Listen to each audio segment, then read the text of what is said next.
Be warned. Cry havoc and let slip the runners of war. And we are getting the instructions from the king. They will need to collect the 3 key items as per usual. The harp, the stones, and the token. And there's a dragon scale in the first chest. Magic key in the second. Uh-oh! This is a double key opening. We have the potential for a bit of sequence breaking here. Normally, you only get the 1 key, but if you get a second key or you get like the return spell right off the bat, where you can avoid having to spend it, this gives you access to the armory, this gives you access to the back of Tandagel Castle. If you can score another key in here somewhere, first chest is going to be the silver harp, one of the 3 key items. Second one is a torch. Third one is going to be another torch, and we are in infinite chest mode. And that's actually the fairy flute. Yep. So we've got a harp, we've got the fairy flute, we have a swamp right around the castle, managed to break out of it. Why is she grinding? Oh, keys! What? I think that was keys. Is there a key grind? Yeah, I saw 3 keys in his chest. Or in his inventory.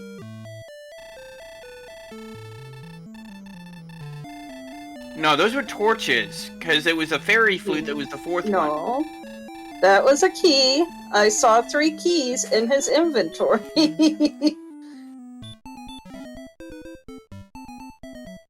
Okay. And Chroma is actually using the harp. Little known fact, harps can be used to summon the tier 1 enemies. Unfortunately, in this case, that selection of enemies included a warlock, which he definitely can't take care of. This magician he might be able to. Excellent move! I see what he's doing. He wants to grind torches and the keys, I think. Yeah, and so Chroma has hit level 2. Decent stat spread.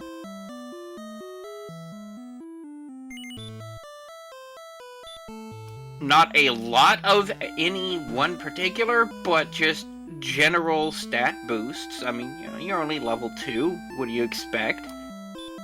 Also, RNG NPC percent. Just saying. Also, yeah, we're key grinding. Yep, we're key grinding. So, good. Did notice that.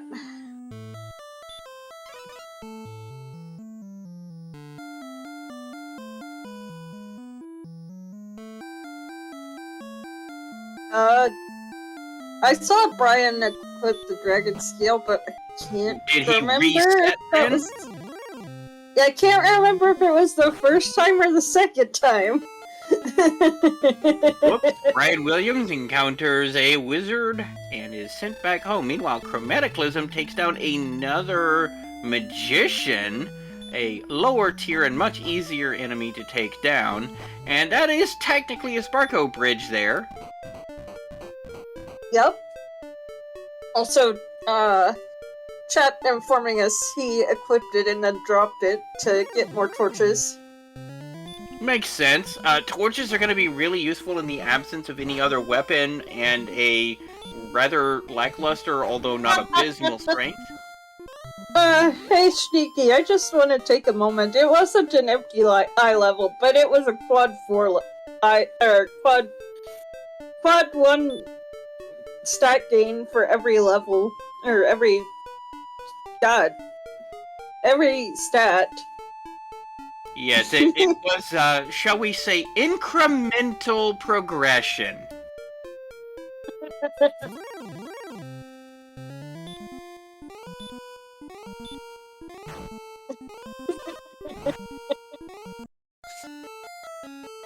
Question in chat, why would the chest glitch cause 3 keys and 2 torches? Here's what's going on. This is actually present in the vanilla game, although it wasn't very common to have randomly encountered it. It was possible.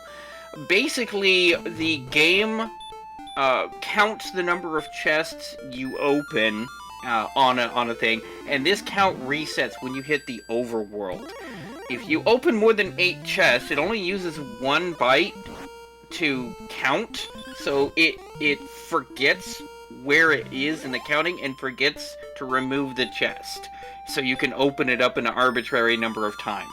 It also does some weird things sometimes with the names. That's where you get things like Sword Drakey or Magician Axe, that kind of stuff. Yep, so another fun note, there are actually 2 different throne rooms. So you open the 3 chests, if you go back in on your first, before you go out into the overworld, you can go back to the treasury and then open 2 chests and then open the other 2 infinitely. Yeah. So this is commonly referred to as the gold grind glitch, because if you have a chest in the armory that possesses gold, you're able to go in there and loot that gold to be able to buy the most expensive equipment in the game, especially used frequently for getting the silver shield, but has also been used to get things like the flame sword and the magic armor to get an early game equipment leap. Also, thank you, the Wicked Viking, for the raid. Welcome, raiders. Alright, yes. Yes, Lord Blizza. Also, if you die in a cave with however many chests, go to the throne room. It'll add 3 chests, basically, before you go either to the tangential basement or to the treasury, or both, to get your infinite item glitch. Yeah, I'm surprised neither one of them has gone into the basement to see what's down there. They did, remember? He died to something.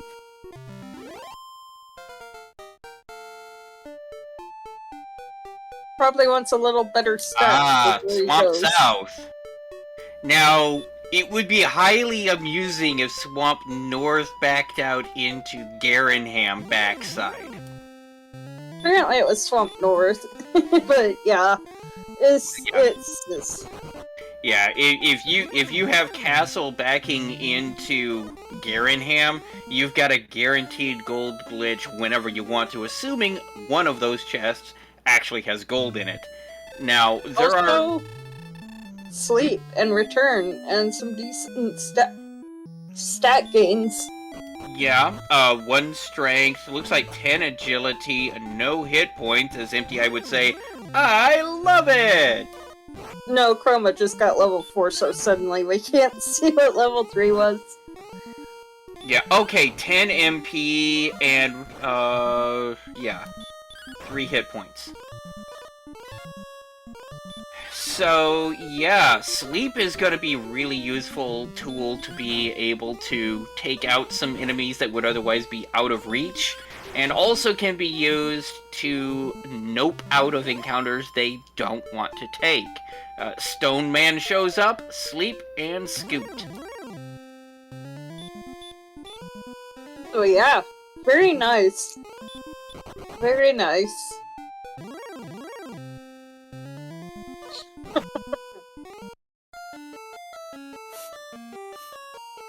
Also, yes, if you are just joining us, we're about 9 minutes into the seed. Both players at level 4 did an early heart grind, also was able to do a magic key grind in the treasury, as well as a torch grind.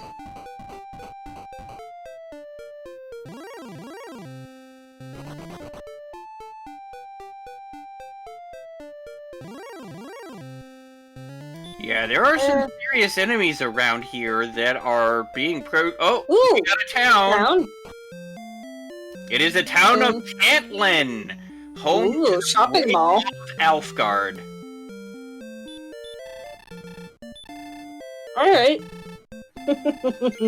There are 3 weapon and armor shops available, plus an item shop, a fairy water shop, and the most expensive inn in all the land. So there are just a ton of things here. Furthermore, there is potentially coordinates they have the keys. What they don't have is the hit points to be able to get through all those barrier tiles. Also, thank you for the subscription to Randomania, Skill Golem. Welcome to the team.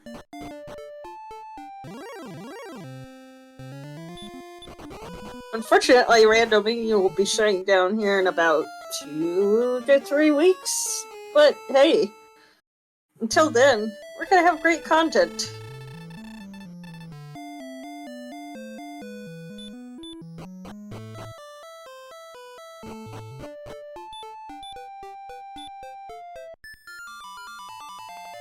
Comment in chat, you know you're in a terrible start when you start selling keys to buy torches. Yes, Randomania is shutting down basically. Trekkies have hurt more! Murder bats are in play! Oh my. Yes, unfortunately Game Boy has decided he is ready to retire the channel and nobody else was really around to take it over, so he is shutting it down at the end of the year, but this is basically going to be the last tournament on it from my understanding.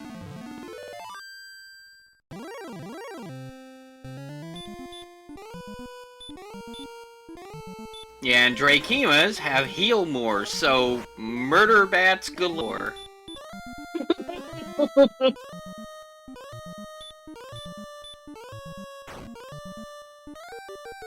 Oof, big oof. Drakey attacked before you were ready. Cast the spell of hurt more, thou art dead.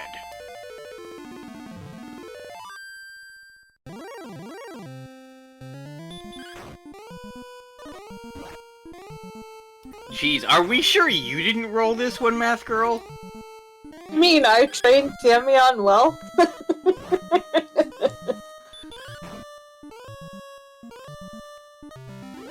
This, I mean, they've been getting levels. I mean, they've been able to actually get some experience in taking out these magicians. So, you know, we're not still level 1 at 12 minutes into the match. We're at level 4, but ouch. Indeed.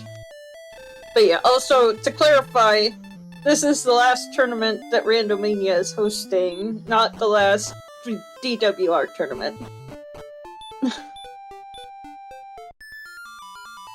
Just so nobody freaks out.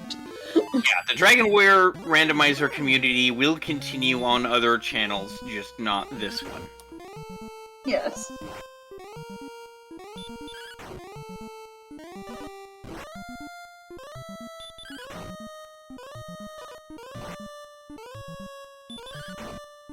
Chroma is doing his usual tactic of, when in doubt, grind it out! 2 power, 3 speed, 12 hit points, 4 magic.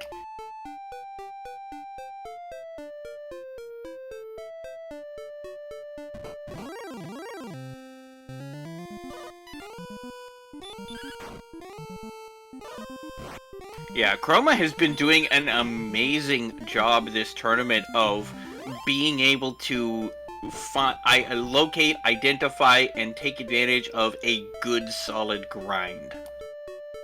Yup, he's, I think that's basically the story of how he's made it to semifinals as a newer runner. It's quite impressive. It truly is, and, you know, you gotta respect it. I mean, that is something that has, I mean, I wouldn't say carried him, because he's the one legitimately doing this. He's not being carried. He found a good strategy that works for him, and he has been working to refine that strategy, and it's gotten him this far. And, I mean, knowing when to grind and when to stop grinding is very much a skill that you have to hone. It is definitely more of an art than a science. Exactly, so, like, kudos to him for being able to figure that out so well and so quickly. And Brian Williams is going to pick up a club in the mall. Okay. That works. Hey, you know, that gives him some more attack power.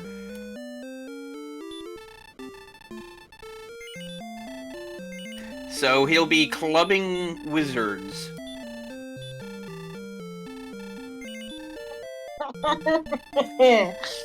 What bridge? I approve of that.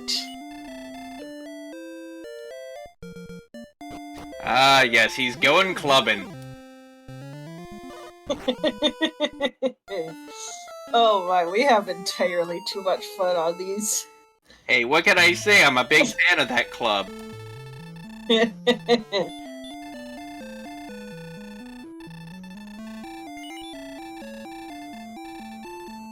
Now, unfortunately, a wyvern is not a member of that club and does not appreciate it. Well, too bad.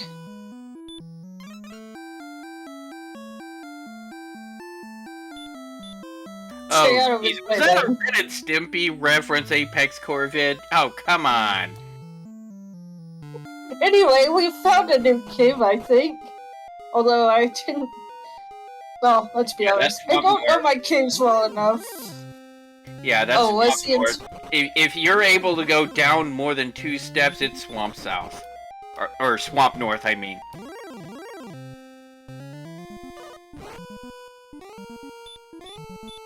I mean no offense by this, but did Nintendo even have any part in Dragon Warrior?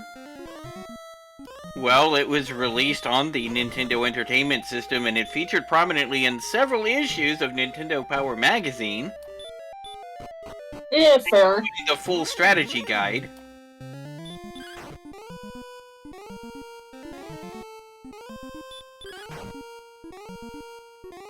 So, technically yes, but really no.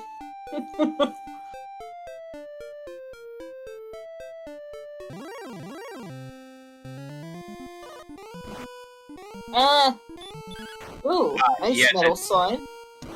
As someone else pointed out, also featured in several episodes of Captain N the Game Master. Man, that was a weird cartoon. So, new flag with this is scaled metal slimes. I think it's something like 32 or 37 times the level. 32. Or 32 times the level, or 255, whichever is lesser. Right, so if they're under level 8 and they manage to take out a metal slime, instead of getting 255, they instead get 32 times their current level. By level 8, that would have been 256, and so you just get the 255. You see, got 192 at level 6, does get him to level 6 power, 3 speed, Ooh. no hit points. Nice dose of magic, though. If that was the final stat I saw. Yeah.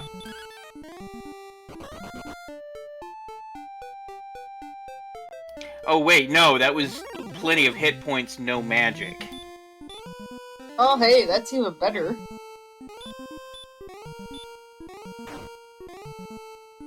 Ryan is actually going to try for this wolf. That's kind of a risky play. He does also get the heal spell at level 7. That's gonna be clutch. That is good. That might also be... Oh! Ow! Ow! Ow! Ow! Ow! Ow! I think that's baby breath, but ow. Yeah, that's baby breath, but still ow.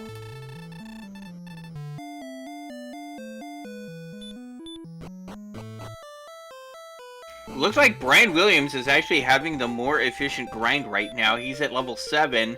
Now, he did get that metal slime, which was a substantial benefit, but he is currently leading with about 300 and change experience.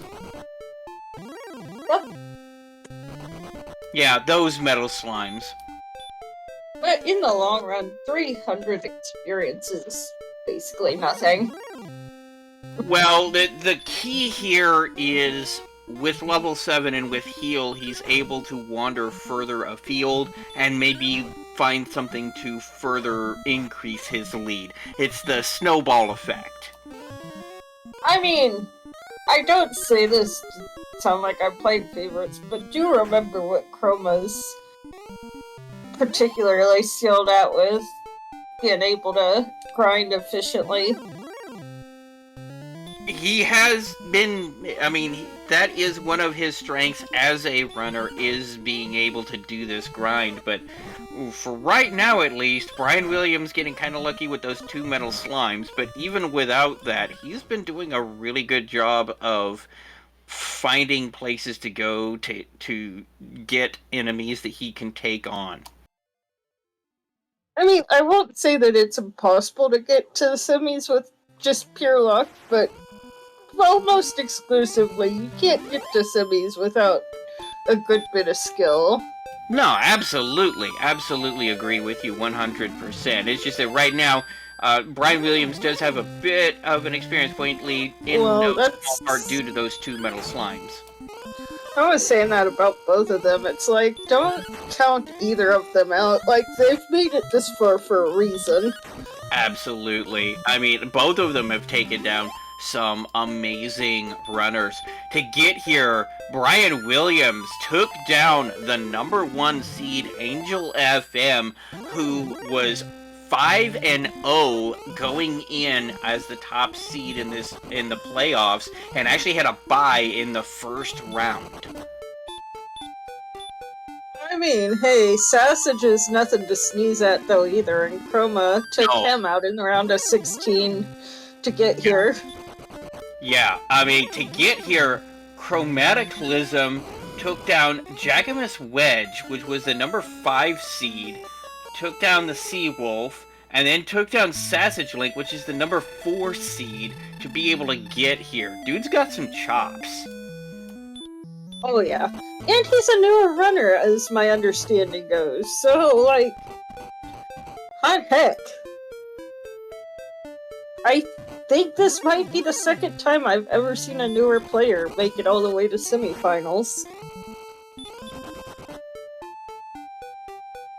And it's amazing to watch.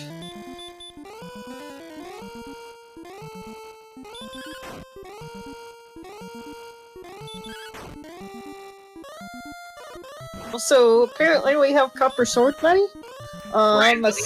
Does. However, I didn't see a Copper Sword in that first one. Now, keep in mind, there are 2 other stores he can go to that might have something, because he does have keys. I did see the got a Copper Sword. It does have a Copper Sword. I also saw a full plate in there for 3,000, which would be another really good low-hanging fruit purchase. Yeah. Man, slowly taking down the Scorpion. Slow and steady wins the race, though, right? At least in this particular instance against this enemy. Chroma hits level 6, trying to narrow down that experience point lead.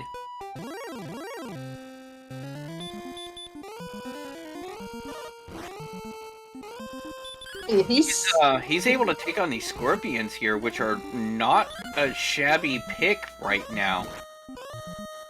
So how much experience is it for level 7? Level 7 is going to be 337. Thank you. Okay, so he's not far off from that sleep spell, and heal is at 6. Oh, heal is at 6. Oh, okay. Okay then. So yeah, he's good. Although, yeah, he's gonna. Those extra hit points will be nice. Sorry, go ahead.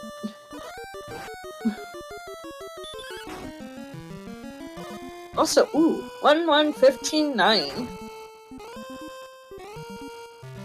Yeah, these are indeed levels. Yeah, well, I mean, this whole tournament has had some really weird stat spreads with some rubber banding involved. Oh yeah.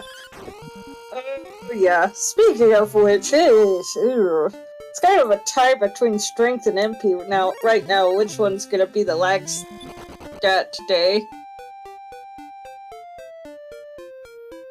Neither of which are pleasant to have as the lag stat. My ball in that 23 strength, like, oh lord, this is gonna be one of those seeds, isn't it? Looks like it. Buckle up, everybody. This is gonna be a match. Oof, Brian Williams trying to make his way back to Cantlin. This wyvern would not let him go, would not go to sleep, and took him out, as well as half of his money. Yup. I will say, we're a decent chunk of the way to Dragon Lord 2 HP, though. Yeah, at level 8, we have 74 hit points. We're chugging along. What we don't have, however, is strength and magic points. Or even really much agility, for that matter. Agility's just a number. Until you start getting walloped for 52 in the Dragon Lord 2 fight. True. As a, purely hypothetical scenario. Not like that's happened or anything this tournament.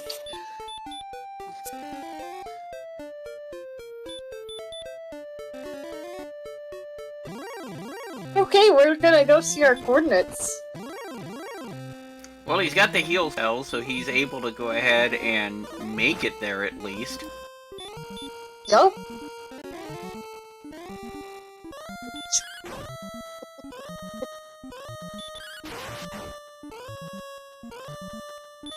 Alright.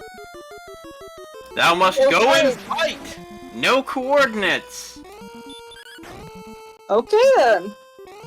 At max we have 2 cursed belts somewhere. Meanwhile, Maybe Chroma one? just took down a Maybe warlock. No, I do not believe we've seen any cursed belts. We haven't seen much in the way of items, though. We've seen the 4 in the treasury and the 3 in the throne room, obviously, but I don't actually think we've seen any other chests or search spots. Not yet.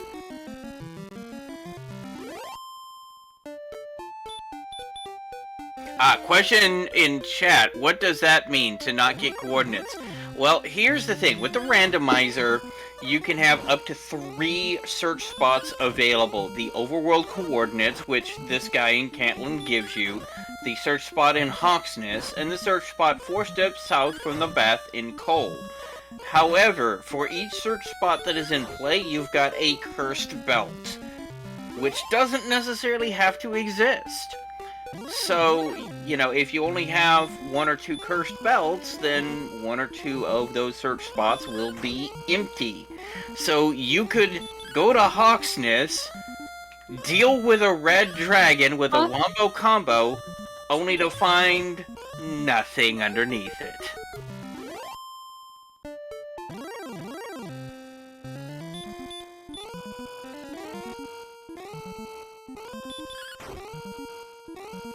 So, yeah, this is gonna be interesting.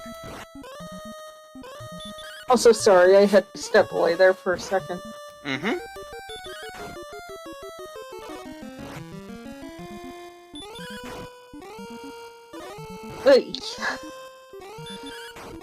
This has already been an interesting start to the season. We're not even 30 minutes in.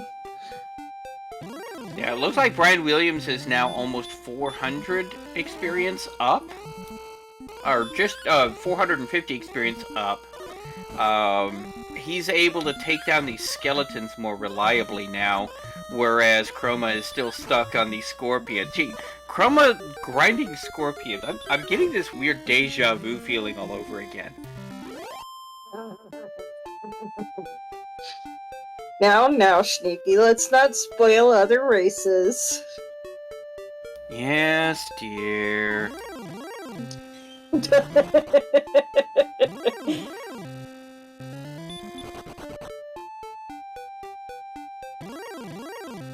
Question in chat, if a non-key item would be rolled on a search spot, it's deleted, such as an herb. For every one of those, a cursed belt will appear. Yeah. The 3 key items needed for the rainbow drop will not be able to be found in Charlock because you need them to get into Charlock. But they absolutely can pop up on any search spot that is valid. Nope. But, I do find it amusing when armor's in Sherlock. Because I'm sadistic like that. Especially when it's on Judge's table. Yeah, question in chat. Does an empty search spot make it more likely Erdrick's armor or sword is in Sherlock? Marginally? Here's the thing. The sword and the armor could appear in any of the 3 search spots or in any chest anywhere in the game, including the chests in Sherlock. But there are 5 chests in Mountain Cave, there are 5 chests in Grave, there are 3 chests in Garenham, so there are a lot of chances to be able to find it. Having a search spot not be valid doesn't really reduce the odds that much. Don't forget about Rimeldar and Tablet having a chest. And Freebie Cave. Yeah, there's 3 more there. Yeah.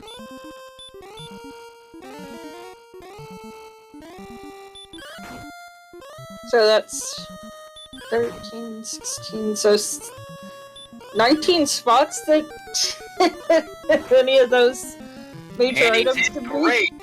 Herb, gold, and a magic key. Is he going to dive Grave, though? Does not look like it. He's going to grab his 3 low-hanging fruit chests, and he's going to bail on Grave. I don't really blame him. He doesn't really have the resources to do a full dive. You hate to do it, or at least I hate to do it, because I always forget to go back, and those 2 chests can sometimes have something fun. Yeah, and also, it's... you guys want me to do math on stream, don't you? Well, I mean, your handle... 1 second. So it's 7 chests in Sherlock, 19 in Overworld. So it's 7 divided by 26. So it's about a 27% chance of being in Sherlock on the sword or the armor. Now, interestingly enough, Brian Williams does have broadsword money. Chroma finally making his way into Cantlin with 230 gold to his name. That's going to be a copper sword right there. Yoink! He does see the flame sword and the full plate and the broadsword in there. He's going to check out this other shop real quick to see what's available here. There's a hand axe, full plate. What shield was that? Was that the silver shield at the bottom there?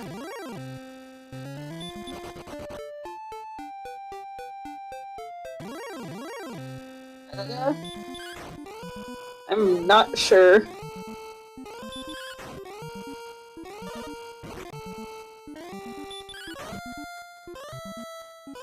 Silver shield and full plate, yeah.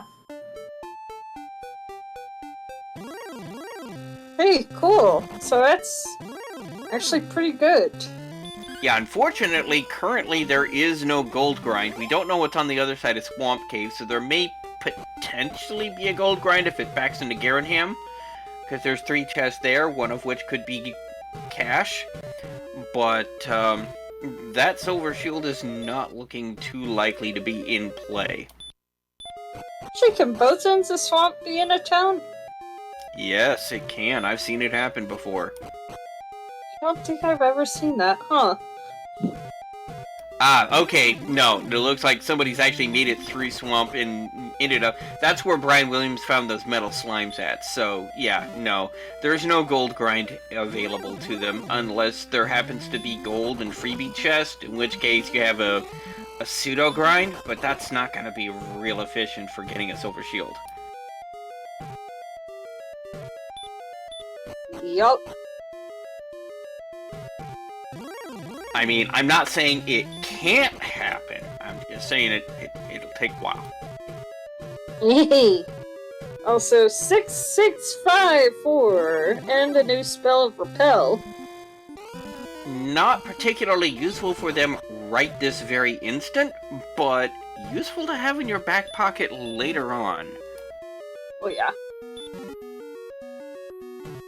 Brian Williams is going to go ahead and check out this other shop down here and get the news about the Silver Shield. There is the hand axe here as well. If he doesn't, but he's got broadsword money. What is he doing? He just get a broadsword. Oh no, he doesn't have broadsword money. He died. Okay. Oh, there's a small shield at least. Small shield. Oh, Brian already bought the broadsword. Okay, it just hadn't updated on the tracker yet. Hey, tracking's hard. It is. It is. I mean, massive shout out and props for anyone who does tracking on this thing. It almost demands having either split screen or just 2 monitors to do it efficiently. You can learn to do it without, but hey, we actually have one of our favorite commentators on tracking today, if you're on Burgundy. So give him some love, as well as Camion and my co-com Sneaky. And of course our 2 runners. And since we're pausing for station identification, we're also going to go ahead and drop the link to the Discord in our chat. If you are enjoying this, you think you want to go ahead and try this out for yourself, come on over.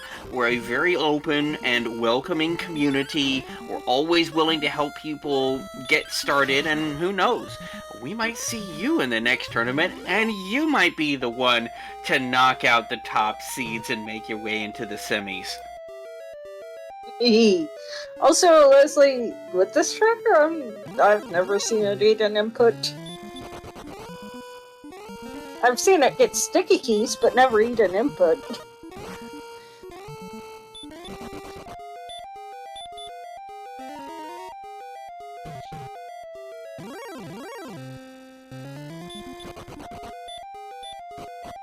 Yeah, this strength isn't looking much better. This strength is still looking very unhealthy.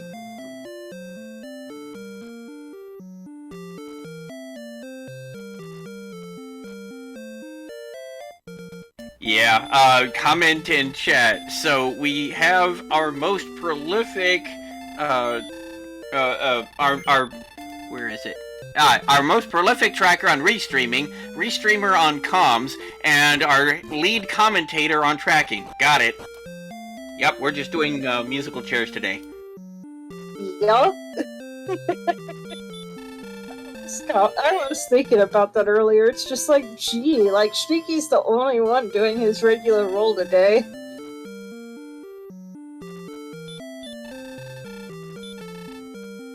It's Restream Team Randomizer. Yeah, something like that. Yeah, the Restream Team Randomizer. Alright, there we go.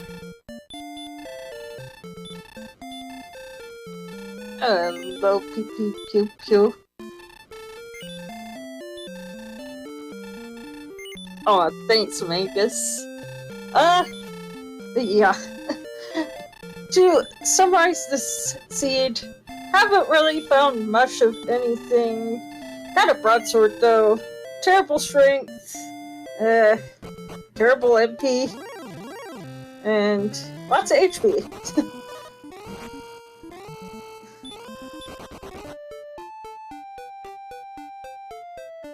No DL2 enemies I've seen yet. And Herb. Brian has made his way into Mountain Cave, so Torch, Herb. This last chest we're getting towards.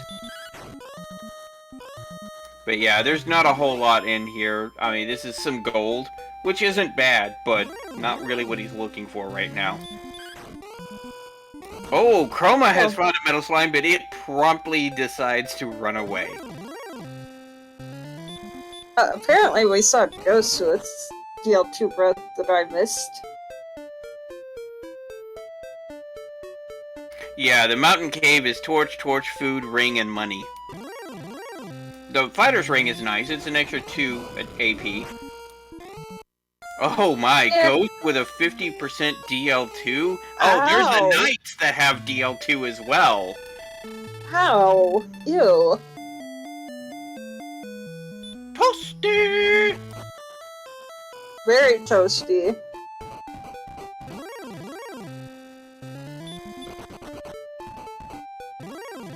That looks Oh, like a nice one, nightmare to Aaron. me. Quote from chat from Aaron. That looks like a nightmare to me.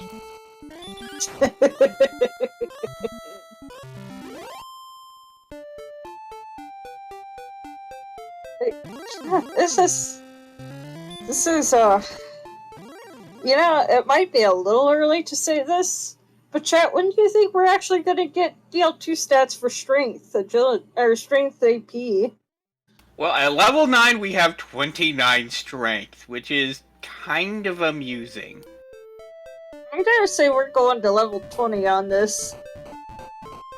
It's possible, although keep in mind this version of the randomizer tends to do a lot of rubber banding on the stats.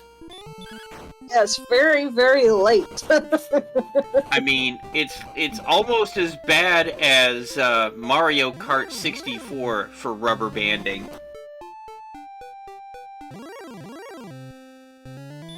They just start saying, look, if they have more than 35 strength at level 15, they should consider themselves blessed. Yeah, I did roll a seed like that for you at some point, didn't I? Oops. Mm-hmm. Hey, at least it's not as bad as 12 out of 16 stop spell resist, sleep DL2 breath, AK-47s, and Yeah, the majority of Sharlock. Yeah, with a 3 out of 5 encounter rate in Charlotte, good lord.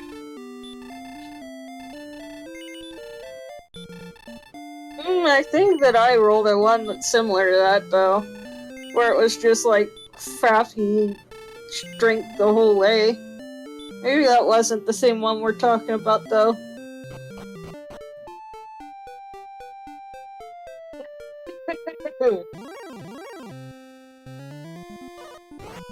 Math Girl seeds tend to be a double-edged sword. When they're nice, they tend to be the nicest seeds ever. When they're bad, they tend to be a complete slogfest. Yeah. When a Math Girl seed goes bad, it goes infamously bad.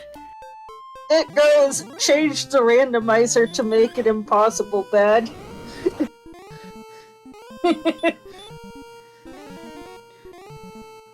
True story.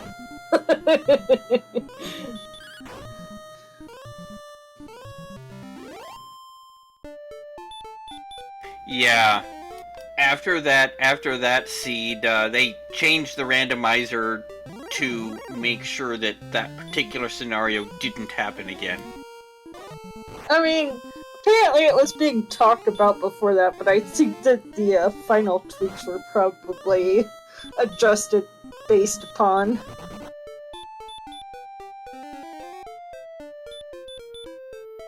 Because I think they changed it to what? Max 9 out of 16 stop resist and 50% leap or 50% DL2.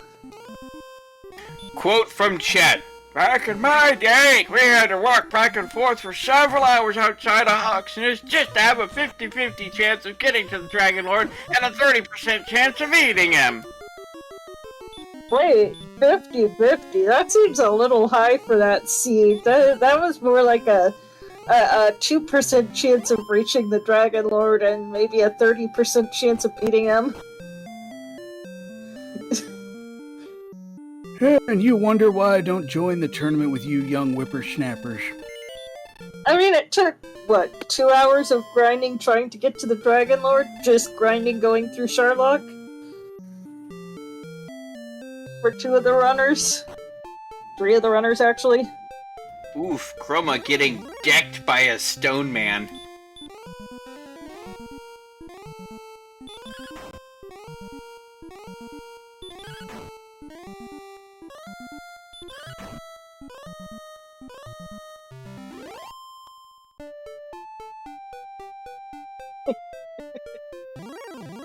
Don't worry, y'all. I'm saving the best for the finals. And no, I don't actually vet the seeds before anybody attempts to claim such. But they too tend to work out that way. Also comment in chat, in Dragon Quest II, back in my day, monsters had honor and only fought mano a mano. Well, to be fair, in Dragon Quest II, you Ooh. get back up as well, so... Also, that's not a bad level. It's a pretty decent level. Yeah, there you go. We got some strength finally. Not enough, but hey, 10 points is a darn good start on strength. Also, 10 hit points is not bad, and 9 more magic points is pretty good. The spell of Radiant, eh. Hey, it's nice when you're a newbie like me. True. Probably not as useful to somebody like them, though.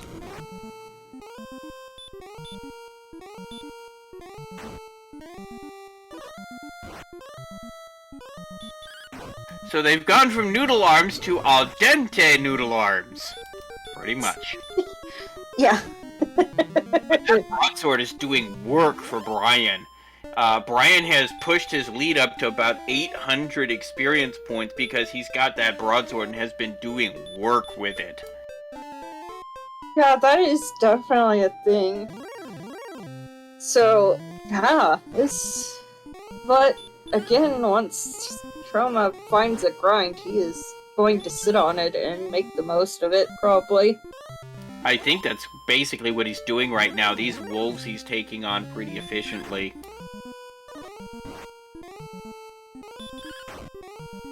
I mean, the one place where I can unequivocally say that Radiant is good is Tablet Cave.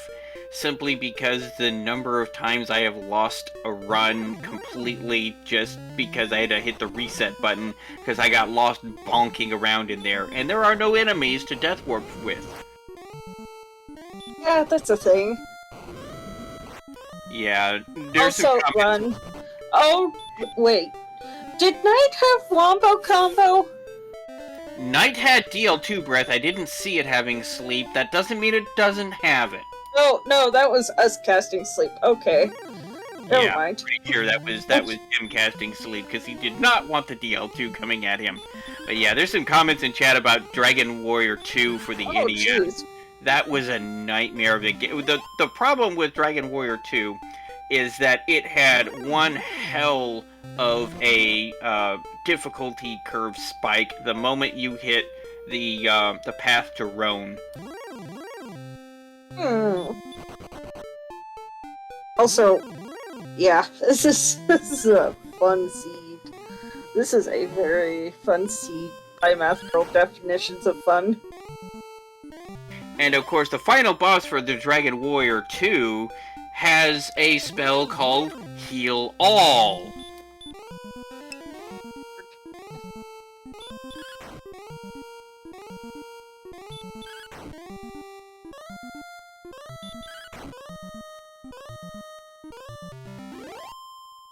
So, what's the experience for level 11?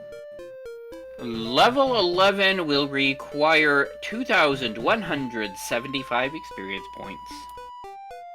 Thank you. So, getting close to that on Brian Williams' side.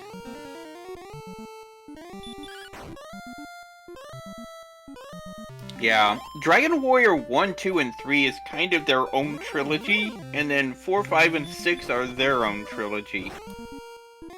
Yep. Also, we still really haven't found much in the way of caves and towns. Well, we have found, at least Brian has found Mountain Cave and has found Garen's Grave. It's just that he hasn't gone to the bottom of Grave because he didn't really feel confident in getting down there. He just looted the top 3 chests. Speaking of caves, although that might be one we've seen, I'm not sure. I am really bad at mapping.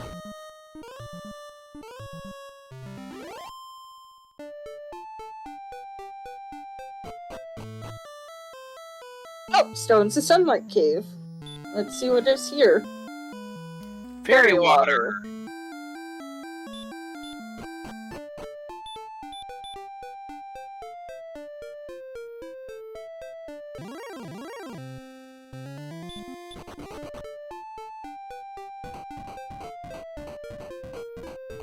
Also, it would be really nice to find Erdrick's armor, but I'm kind of hoping for it on the judge's table.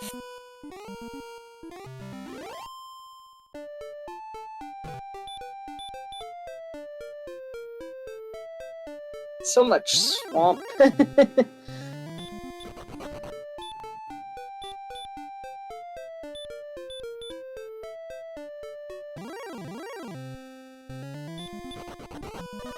Yeah, the Dragon Quest series has gone through a lot of changes over the years. This is the first one, and unfortunately, they were still trying to figure out how to do games on the Nintendo Entertainment System within the limitations of the, 40 kilobytes of RAM, or no, yeah, 40 kilobytes of memory on the RAM.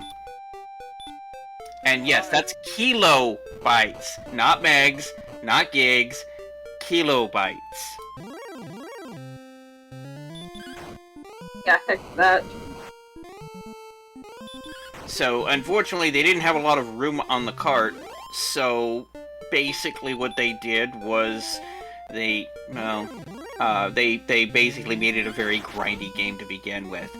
Dragon Quest II started experimenting with a party of 3 characters.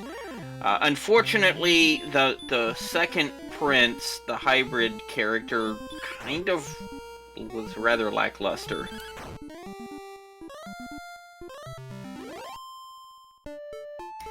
Dragon Quest III, they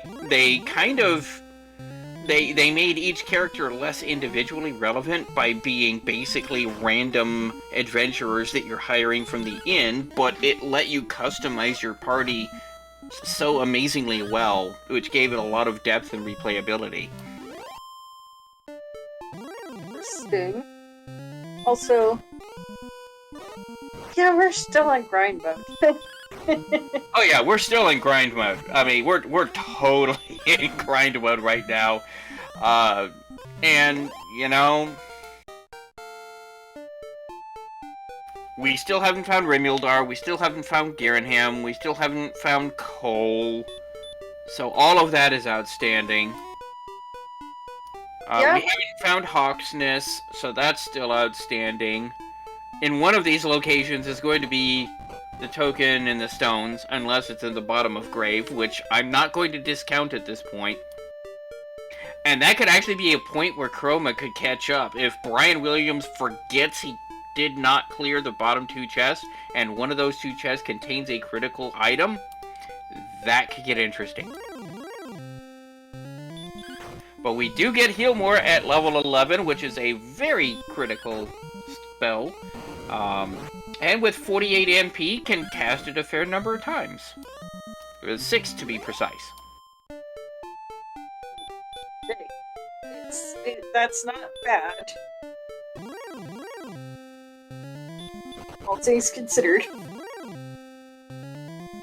But...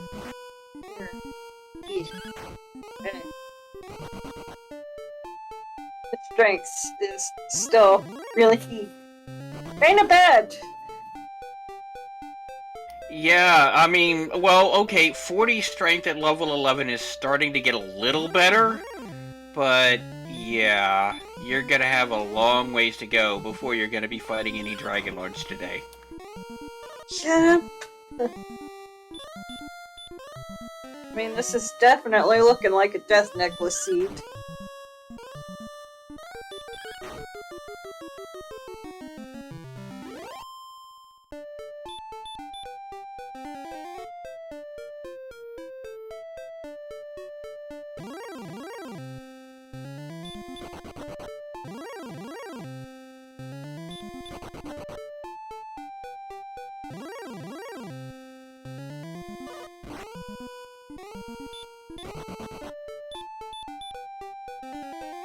Oh, yeah.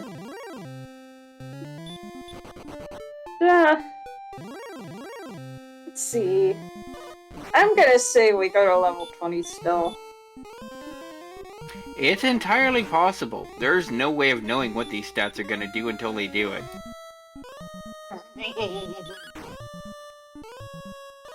Camion did roll this thing, I think. Because, and he's almost become worse than me. because that is how the randomizer do. Oh yeah.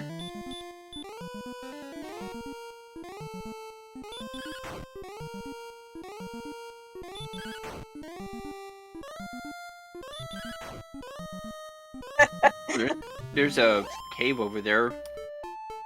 Ooh, that's good to know. I think that's grave or mountain, one of the two. I think they've already been there. Ah. Eh. Yeah, that's mountain that had, the ring in it, and that's it. Yeah. Eh. Now, one thing I will point out, 89 hit points at level 11, we have a decent chance of seeing Death Necklace strats in play. Yeah. So, yeah, I mean, I think at this point they might want to, like, Brian might want to start doing some serious exploring, though. Just try and find... That's what he's doing right now. He's stuck in this big old swamp. Green Dragon shows up and goes, no. Although with the hurt spell, that actually hurts a little bit less than the physical attack does. Yeah, that is always the irony, isn't it, though? Green Dragons with Stop Spell and Hurt. Those sound like an amazing later on grind. Yeah, it does. Yeah, it does. Okay. Punch of the Green Dragons. Not quite yet, but I could definitely see them trying to find those Green Dragons when they're grinding go mode. Oh, yeah. Assuming that one of the, spike tiles doesn't give them a better grind. Yeah, unfortunately, I don't think spike tiles can contain green dragons. No, they can't, but they can contain things like, say, golems with a sleep spell. Or the fun police. Or AK-47s that, have a wombo combo. Yeah. So there could be some pretty gross things on those spike tiles, and if they're just not really appealing, oh, here's one for you. Stone Men with Sleep. Oof. Though I did grind out the math on that. So, that AK-47 seed, the infamous AK-47 seed, they would have had to grind to level 28 before they would have been able to repel the, AK-47s. Which is actually kind of impressive that there is a level you could actually attain to be able to do that.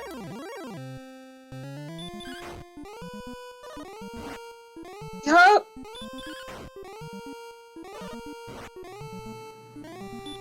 I mean, that was one of those rare seats where it was like, what skill? This is all luck.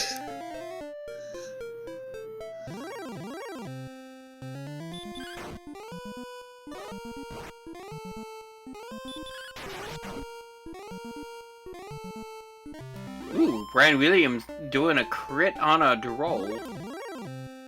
Or Druin, excuse me. Now he's going after this Wraith Knight. Chroma taking out this Warlock.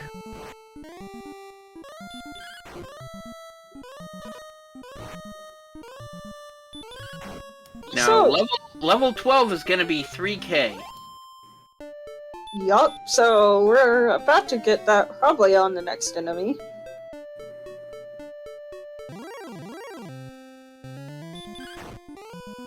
Yeah, this Druid Lord is gonna give it to him, I think. I have no idea how much EXP each enemy gives. Yep, that'll do it. Okay, let's see. 7, 12, 0, 14. Okay, that's pretty darn good. Yeah, that's definitely a solid level there. No hit points, but, I mean, you're within 10 hit points of go stat hit points. Yeah, but everything else is not even close. No, not even remotely close. And we still have two key items that we're missing, but we did just get a Charlock sighting on Chroma's side, I thought. Nice. Though I will say, I've seen low MP counts. I've seen in the 60s. Although that was with a ridiculous amount of HP and pretty decent AP. Yeah, it looks like Brian Williams is about 1,200 experience points ahead, so he is maintaining his advantage here. Also, yeah, Tilo, I think... Have we seen Garenham? I think you said we did, so yeah. No, we haven't seen Garenham, we haven't seen Cole, we haven't seen Hawks, we haven't seen Rimuldar, and the bottom two of the grave. We also haven't seen Tablet. We haven't seen either turn-ins yet. Yup. So we've got a bit of stuff to do. Brian Williams is returning to Grave to dive the bottom of the grave now that he has the resources to successfully accomplish this task. Especially with heal more and 89 hit points. Yeah, this should be. Oh, hello. I spoke a little too soon. The AK-47s are showing up with baby breath. I think that was just Axmore. Oh, that was baby breath.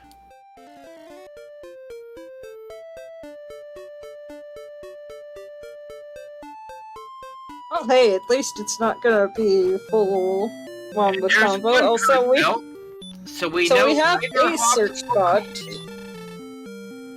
Or both, potentially. Okay, Armored Knights with Baby Breath and Stop Spell. Here's another contender, a solid contender for grind and go mode grinding. Especially if it's on a spike tile. Because if you've got the armor, you're immune to that stop spell. Every time it tries to stop spell you, it's just a free turn for you, and Baby Breath is going to be doing less damage than Axmore.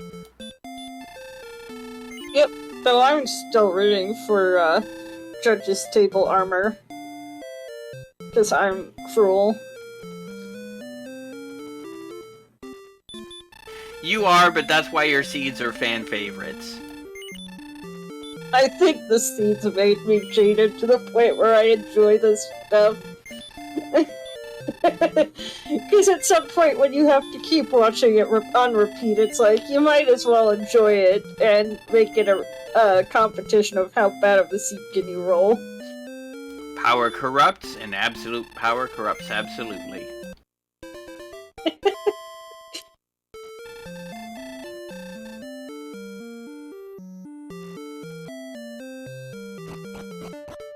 I think they did check. Wait, which? In Cantlin, they did check the key lock shop, I believe. Yeah, it had a small shield, not a large shield. Oh, it did anyway. Yes, well, Brian for the rando gods. Chroma did.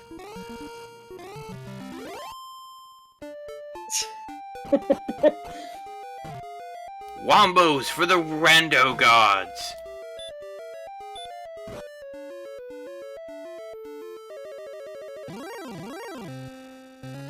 What did Brian just get? Oh, gold. Okay. Well, that's a thing. So, where the heck is everything? Chroma is now in Grave. He's probably gonna dive the whole thing and get not a whole lot. Except he might end up with full plate cash. Yep. Have we searched much a second continent? They've dipped their toes in it, but I don't think they've done a full explore. They've been mostly searching first continent. And a Star Wyvern sends Chroma back home. Oof. I might be tempted at this point to go check out second continent, which it looks like Brian Williams might be thinking the same thing I am. And Chroma looks to be heading that direction as well. Oh boy. Great minds think alike, question mark? Yeah, it's been over an hour since we have found the last key item, so they've both got to be feeling a little bit nervous and worried that they maybe went the wrong direction and their opponent has something they don't. We know that's not true from our perspective, but keep in mind, you know, these guys don't have the perfect information that we do. Nope, though I still would like to see a, spoiler log tournament of sorts, except for instead of a spoiler log, they get to watch each other in the restream.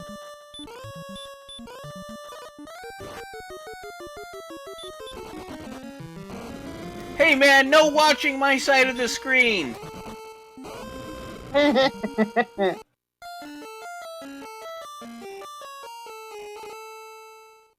could totally see Nescart just like doodling out a map of the other player though.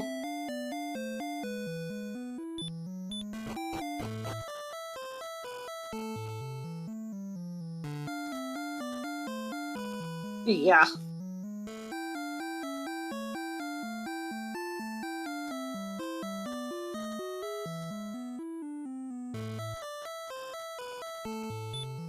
Zarnax, I won't be surprised at all if this goes over 2 hours.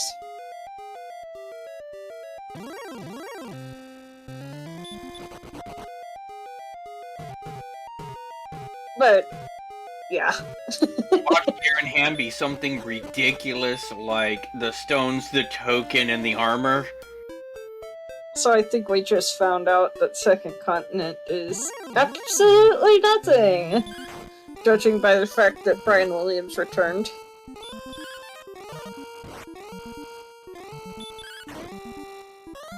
Yeah, now, this seed brought to you by Kamiyan Renokai, who was trained in how to roll seeds by Math Girl, and it looks like he has done his mentor justice. I know Zarnax doesn't believe in bad seed rollers, and to be honest, neither do I. But it's still amusing. It's a meme at this point. It doesn't have to be accurate to be amusing. Exactly.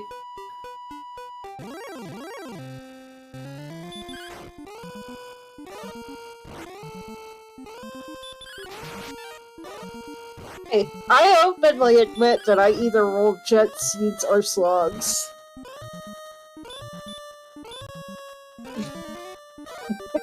I just don't tend to roll much in the middle. I remember one seed I randomly rolled when I was practicing for myself off stream. Go stats were at level 19. Yo.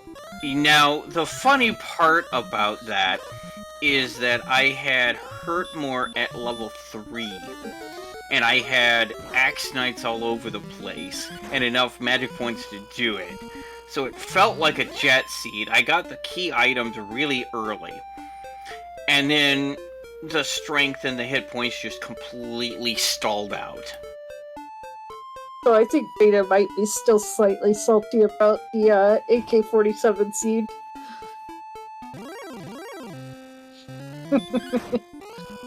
If I'm reading that right. Yeah, comment in chat, there should be a tournament of only hellish seeds. The response to that from Beta Stripe is, there is. It's called the Winter Tournament.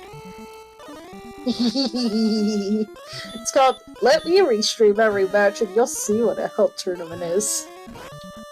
Now, to clarify for those who are not in the community and may not understand the significance of these statements, the summer tournament, we use a fairly standard flag set usually, unless both runners agree to an alternate set of flags, which we've seen a few times in this tournament.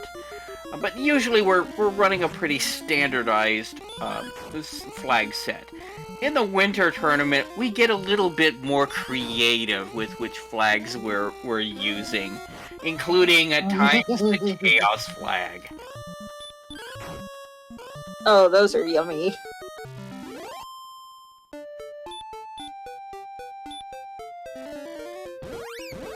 And Oh, we hey, have found town. 2 towns right next to each other. The first one Oh, is the cool. town of Cole. And he is immediately checking out the weapon and armor shop, which has the large shield in Large it. shield.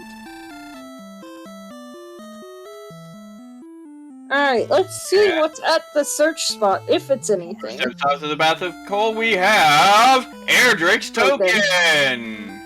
Erdrick's Cheese, otherwise known. Erdrick's Token, come on down.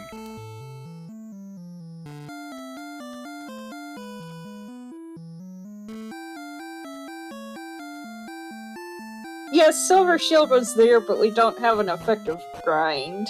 Also, Garanham! And here's Garanham, which has another 3 chests here that we could steeze things in. Come on, nothing. Well, yeah, come on, nothing. Cursed Cursed out, out. so we know there's something in Hawksness. Now, Hawksness is either going to be the stones, or the armor, or the death necklace. Those are the only 3 things outstanding that it could be. And there is the Staff Cave, and since he's got the harp, he might as well get the turn-in taken care of so he doesn't have to backtrack to it. So, stones, death necklace, or Erdrick's equipment. So, that's a 1 in 3 shot.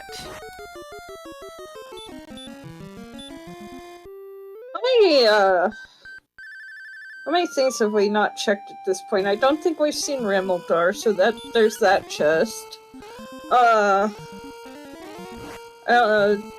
do believe we saw the bottom 2. Well, here's Tablet. Hawksness. Ooh, Chroma found himself a golem. With Hurtmore. That's hitting like a truck. Well, they can't hurt more, so... Oh, hey, Stones of Sunlight. There's the Stones of Sunlight in the thing, which means you have a 50-50 shot of Hawksness containing Erdrick's armor. I'm saying it's the sword, because I want to see that armor in Sherlock for the memes. Oh, right, yeah. Sword, armor, or... Oh, that's true. Okay, Death Necklace at Hawksness, and sword at 200 chest, and armor at the judge's table. Yeah, so you got a 1 in 3 shot. You could have the sword, you could have the armor, or you could have the death necklace. Those are the only 3 items left outstanding. Also, I wouldn't call the Death Necklace in the seat a lemon, considering that judging by Considering the this... stat spread right now, yeah, that death necklace might not be a lemon.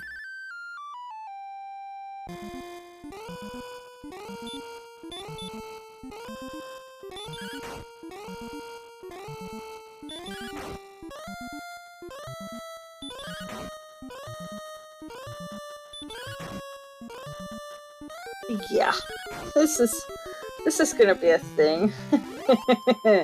Comment in chat, you could grind the death necklace for cash, except it's only $100. That's a lot of grinding. Did they change that in Rando? No, that was actually the vanilla value for the death necklace chest that is in Mountain Cave. It only has a 1 in 128 chance of being the death necklace.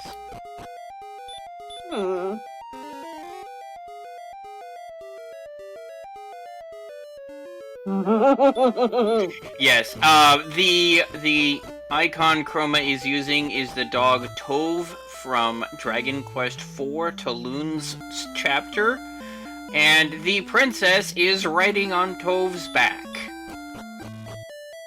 Yup. Although, why he's saving the princess, I don't know.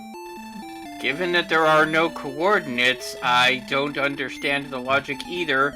It looks like Brian Williams searched the Rimildar chest, and it was apparently an herb.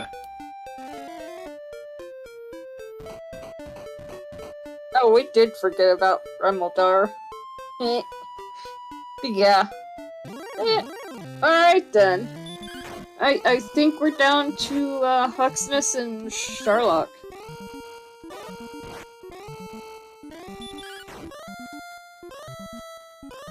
We know that Huxness will have something. So it'll either be one of Erdrick's gear or the Death Necklace at this point. All of which are looking like they'll be required this seat. Well, he rescued the princess because he is a good boy. Yeah, something like that. Also useful in chasing out Kitsune. It's not like the princess got lost in the tinted basement or anything and just needed to go find her way upstairs.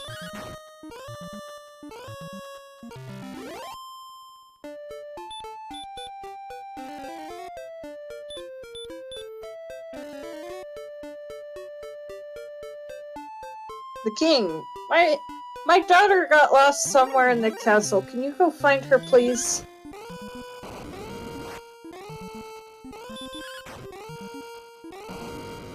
Actually, no, I think the princess got locked in jail, in, Charlotte jail. Well, I mean, so annoying. That actually happens in Dragon Quest IV, except the princess was of the self-rescuing tomboy variety, and, broke her way out.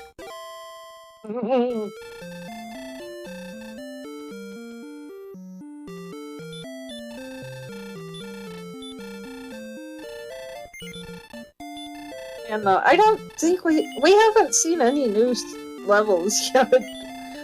What's the experience for 13? 4125.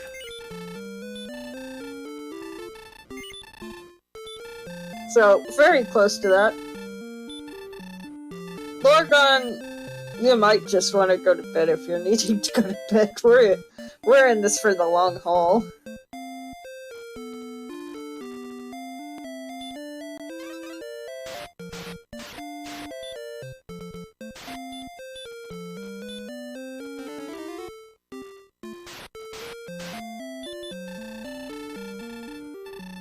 So, interesting fact.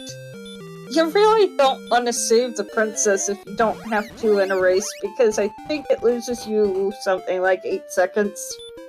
Well, in addition to actually having to divert time to physically rescue the princess and bring her back to Daddy Dearest, yes, at the end, when you are turning in the Orb of Light and winning the game, if you have rescued the princess, she will run out of the throne room and throw herself into your arms, which takes an additional amount of time.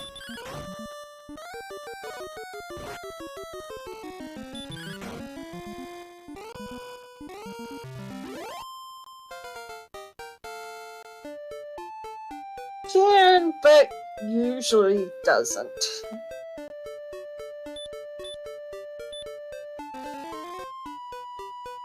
Oh, but thou must! And yes, if you weren't aware, this game is the trope definer and trope namer for But Thou Must. Why? Also, we're at Dragon Lord 2 HP. Yep, we have over 100 hit points now, so we have DL viable hit points. We also have not a bad agility. It's actually been going up pretty respectably. We don't have any armor yet, but, you know, that's just cash. Brian Williams is up over 2,000 gold. If he can manage to score 3,000, that's full plate money, and full plate is fairly common in a number of different towns. Now, I did want to ask, have we seen Breckenary yet? No, we have not. So we might find a town and it's not even Toxness. That is correct. I love it. I absolutely love it.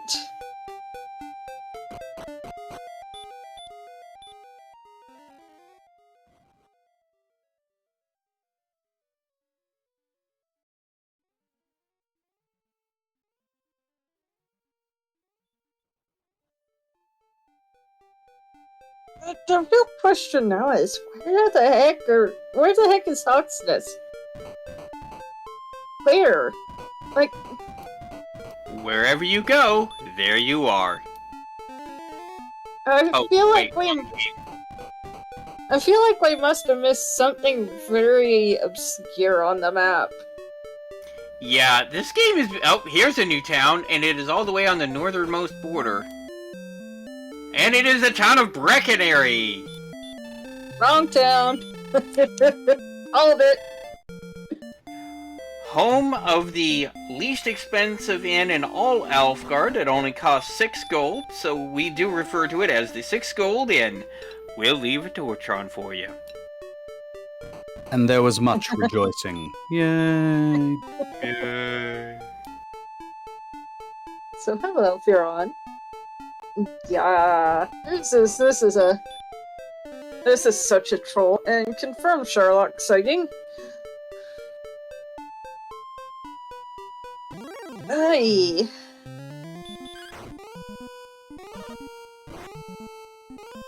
Comment in chat, Sabin is a strength HP build, but thou is MP HP.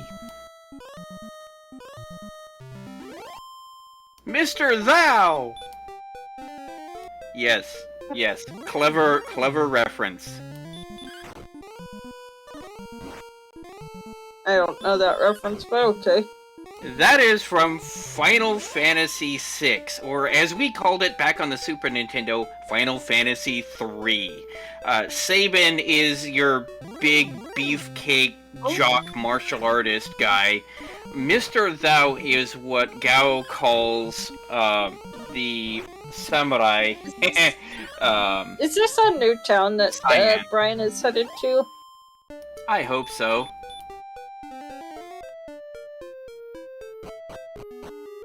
Yes, it is. It's Hawksness. Alright, let's see what we've got here. Sorry to cut off your speech, but it's like, if that's Hawksness, then it's time to get in serious mode.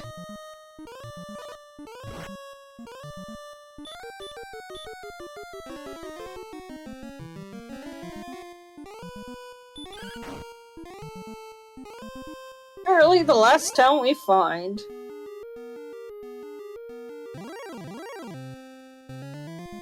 Now, Brian Williams does have the Rainbow Drop, does have access to Charlock. But all 3 of the items that could be here you really want. Yup. It's a blue dragon. The guest chomp more. Again with the chomp more. Ouch. Yeah, it looks like he just cast Bite Morph, but then again, given he's only got leather armor, Bite Morph is still super effective.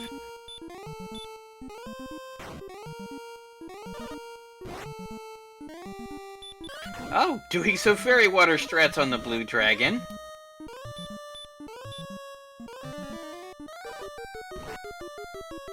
Sir Bite's alive. I like big teeth and I cannot lie. You other dragon can't deny. Oh, wait. We need to actually see what this is. Erdrick's armor! It is the armor here, which means the sword is in Charlock, as will be the Death Necklace. So, do you check Judge's table since there are 2 items you want outstanding?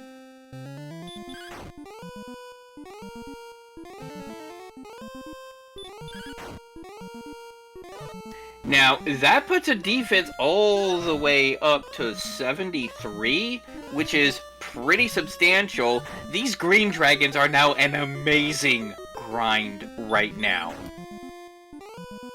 Yup. It reduces the damage that Baby Breath is doing. It makes you immune to the soft spells, so those are just flat out free turns. And Brian Williams is doing just that. He's grinding on these desert tiles for these green dragons, and he's going to try and grind this out as much as he can. Oh, Green Dragon also apparently has hurt. Which, does not do what it says on the tin.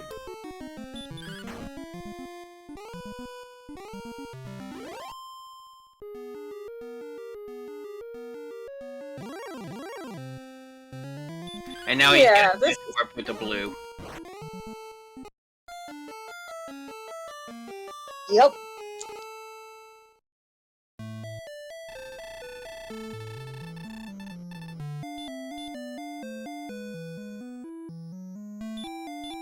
Here's the thing, we're still nowhere near Dragon Lord Q's stats. Well, we're only level 13. Now I would act... What was a spike tile? Was that the golem? That was the blue dragon. Well, the other spike tile in Swamp. Not sure. I think that was a golem. Yeah, that was a golem that's in Swamp. So, golem and blue dragon are your two options for spike tile grinds. And neither one are especially attractive.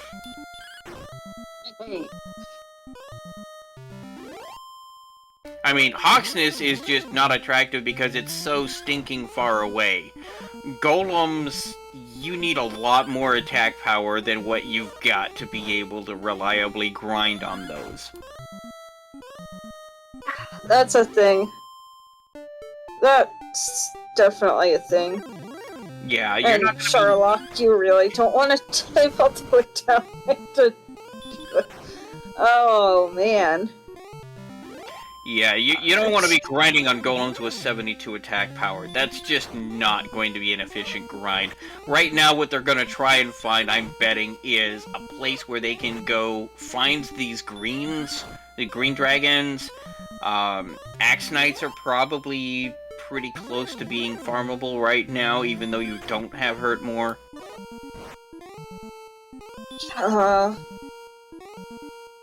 Also... Ugh, sorry. Hurt more sure would be nice at some point.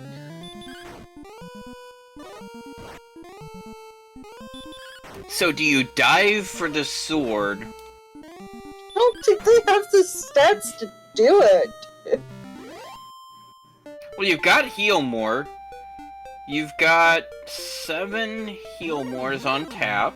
You've got 100 MP.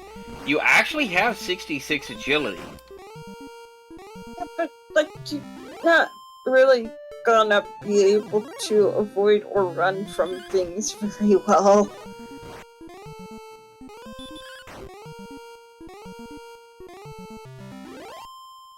Well, it'd be a dive and grind, or just a dive for gear and scoot. Yeah, but you've gotta actually be able to make it to the chests. True. And I just don't see that happening with these stats right now. 9, 9, 4, 1.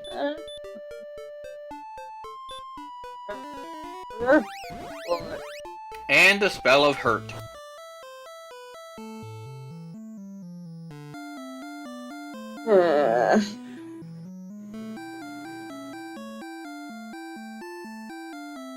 Did we have a heal and hurt before the Moors flag? Or did it just turn out that way?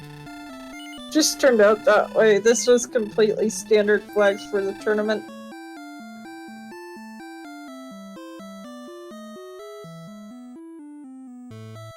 Chroma getting convenient death warp from a green? Only caster challenge. That sounds interesting.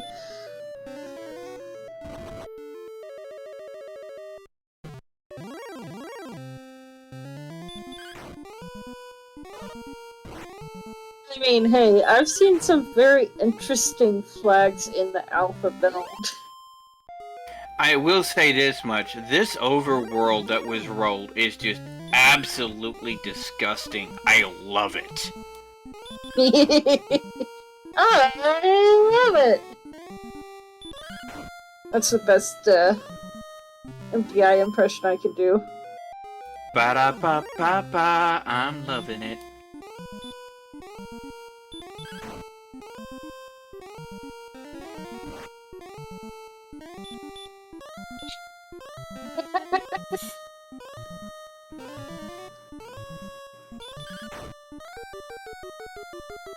Yeah, this is definitely looking like a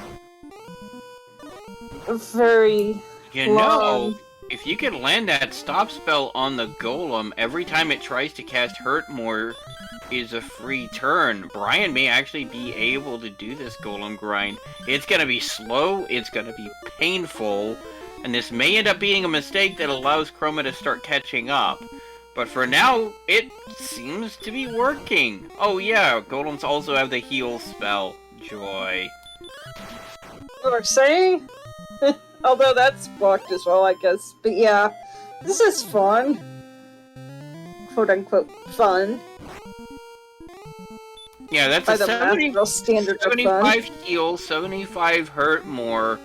If you can land that stop spell, that makes this golem a lot more grindable. Spells have been blocked, so... Hey...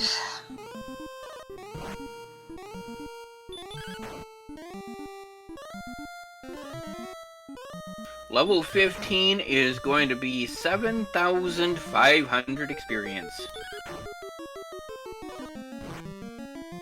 So another 1,500 for Brian Williams, or, well, 1,400. So it's gonna be a slow grind. And I mean very slow grind.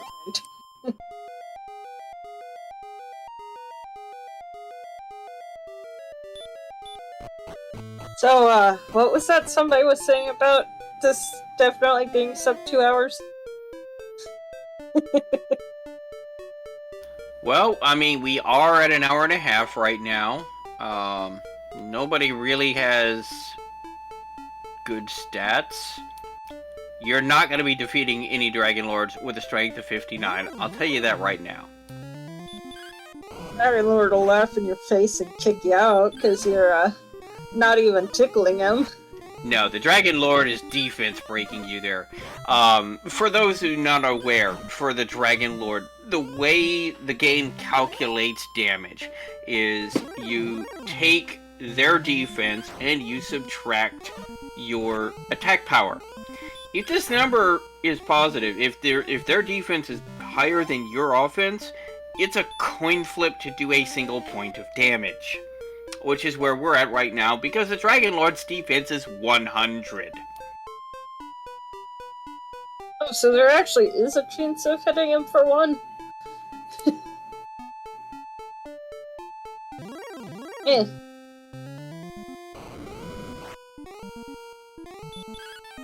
And it's a coin flip to do that 1 point of damage. It might just... your attack hath failed and dealt no damage.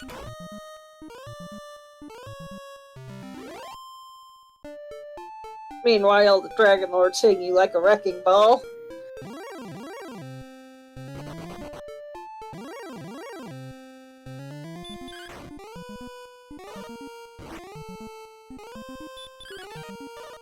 Now, comments in chat, if you're wanting to grind on those golems, diving for the sword actually does make sense because it reduces the number of swings you need per golem kill, increasing the efficiency of that grind.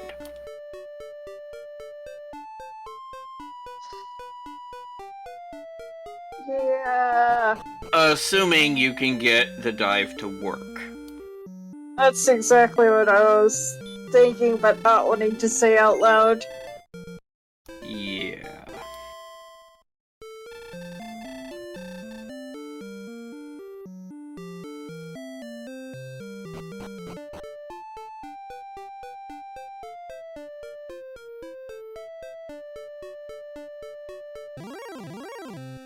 mean, has there ever been a grind where somebody just decided, I'm gonna grind Sherlock repeatedly? Yes, there has. And in fact, there was one that I saw that it actually turned out pretty well, because you ended up with a scenario where he had hurt more, and he was running into werewolves and axe knights very consistently in the foyer. Yeah. Ugh. Greens are gettable for Brian, kind of for Chroma, but not really. I kind of want hurt more before I go diving Sherlock. I mean, other than axe knights, what is Hurtmore really going to save you from? It's knights. Axe knights aren't that bad to run from. Or, not axe knights, Chroma just got AKs. his Hendrix token, he's in the right area. I mean, AK-47s you can I pretty mean, well. Brian Williams has 64 MP, which is 8 heal mores in the tank.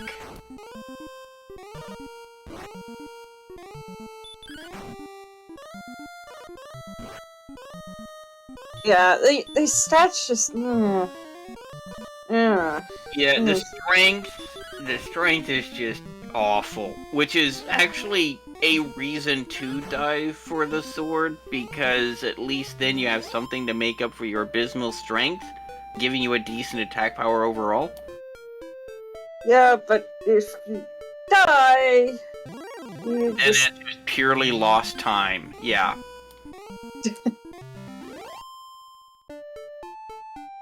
Now, right now, odds of getting all the way to the treasury aren't great. It depends on Charluck. Yeah, about that. It all boils down to encounter luck and what the percentages break down.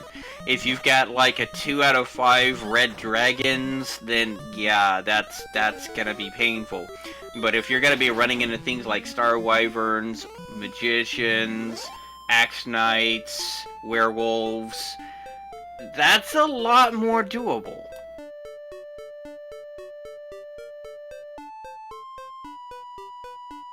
I don't know, man. I don't know. Comment in chat from Tilo, who, by the way, is going to be having his own semifinal matchup against Smashy coming up. He's going, I would have definitely done a Charlock dive at 14. It might not have been the correct play, but I'd have still done it. So, here's the thing. I'm not against separate dives. I'm not. What I am against is this, these stats aren't exactly giving you good chances of getting to the bottom of Sherlock. And you've got a 6 in 7 chance of the sword being in the bottom of Sherlock. Yeah, now, here's the other thing, and is a point that our restreamer brought up in chat, is that when you're doing this dive into Charlock for the sword, you're also getting information about what lurks in Charlock, so you know how nasty it's going to be to get all the way down there. And Chroma now has his rainbow drop. So that informs you of what kind of MP buffer you're really wanting to dive, because if you get a really nasty Charlock with red dragons and AKs and golems and stonemen all over the place, then you're going to want to, you know, you're going to want to take that into consideration, have maybe 1 or 2 extra heal mores in the tank before making your dive attempt, unless you get like an insane amount of strength. So, Or, you know, the 20 MP that we just got.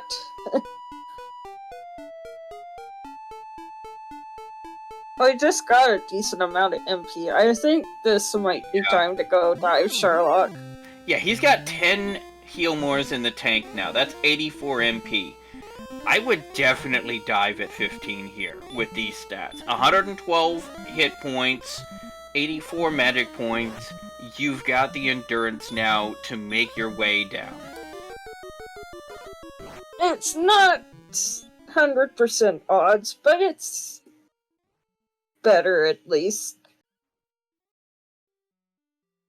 It's good enough to make it worth it, I think.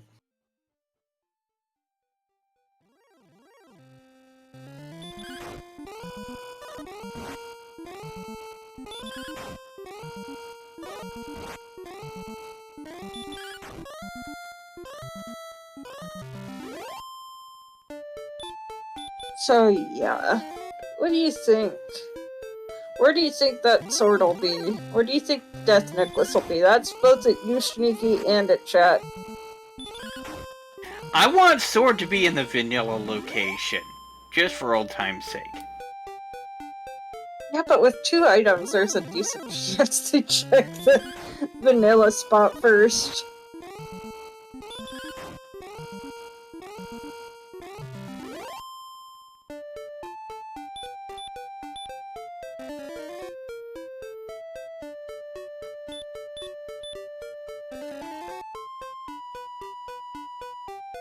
I'm gonna say Sword is at 200, Death Necklace at Judge's Table.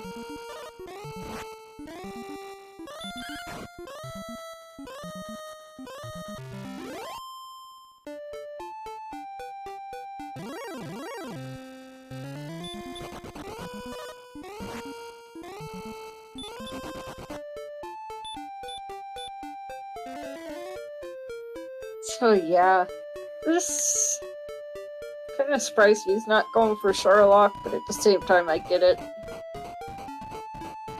Plus, as I recall, Sherlock's pretty out of the way.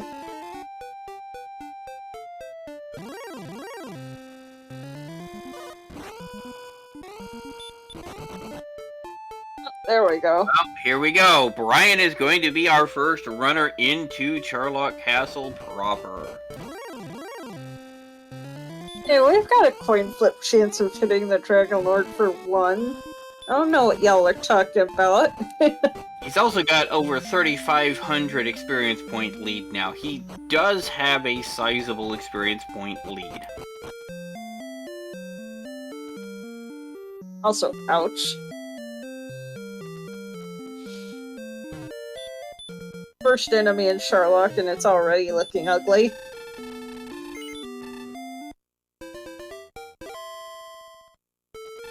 Golem, golem, golem.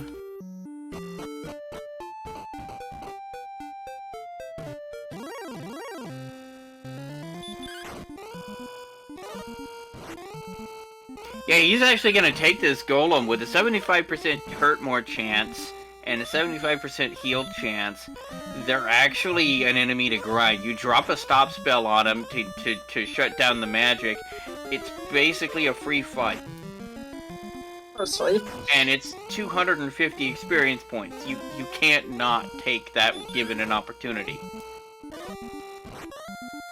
Yeah, it's just a very long grind. It is.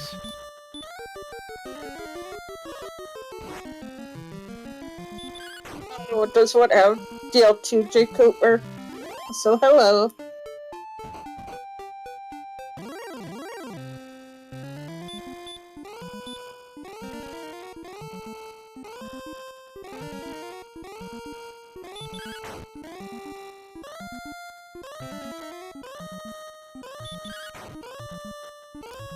Comment in chat, blues just bite.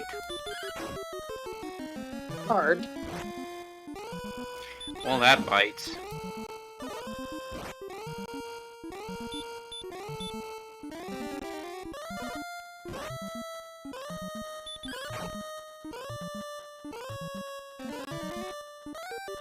So here's the other thing. If they run into a bunch of golems on the actual dive, they're not going to be able to just keep stop spelling them, because that's going to waste MP. Yeah, that's gonna burn potential hurt mores, or heal more, excuse me. And now Brian has run into a actual red dragon.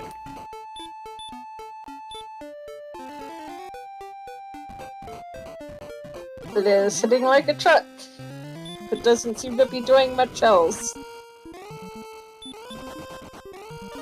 Yes, it seems to be content to be casting Bite More, but then again, that's really all it needs to do at this stage. Bite More does more than just about anything else other than deal 2 breath. And even then, it would be close to DL2 Breath because he does have Erdrick's armor.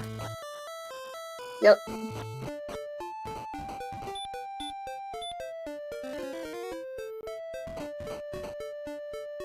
I mean, it's what, 42, 44, 46, or 48, just by sheer chance.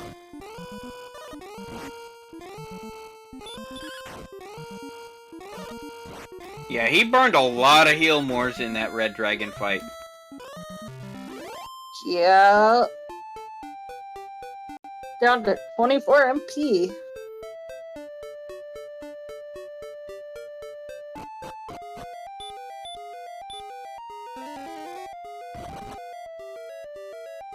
Gosh, that's... Let's hope we don't run into too many of those. Looks like Chroma is rediving Grave. Can't blame him. Yeah, he's got the 2 chests at the bottom he hasn't touched yet. And in his mind, the sword can be down there, which would help him significantly. Unfortunately, we know otherwise, but it is with the knowledge the commentators have.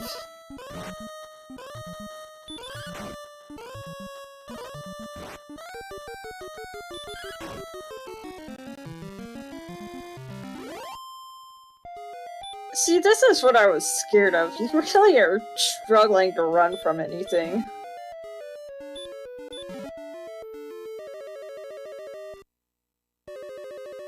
Okay, this is a good fight to take. Or maybe not. Never mind.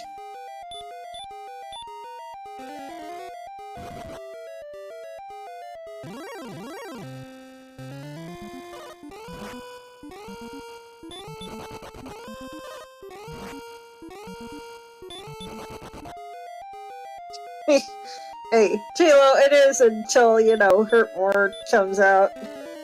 This is a great fight to take, until it isn't. Yeah, exactly. And is he going to Judge's table first? Well, so yeah, he's down to 2 heal mores. He really needs to conserve.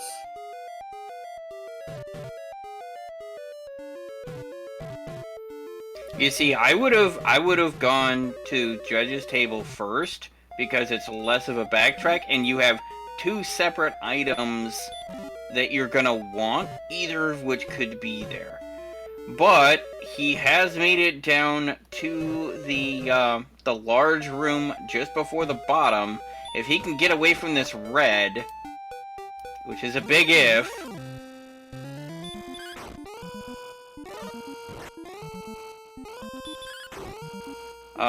Houston, we've got a problem. Houston, we've got a big problem.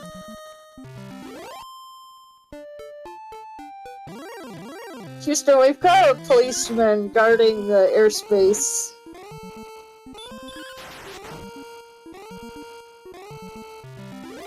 Traffic control, I've got a pair of F-15s on my 6 telling me to land.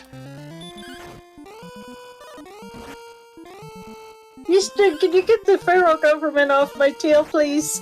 You know, fun little story. On 9/11, there was a farmer who was going to do crop dusting, and hey, can we let's focus on this, and then we can get into that, because parent.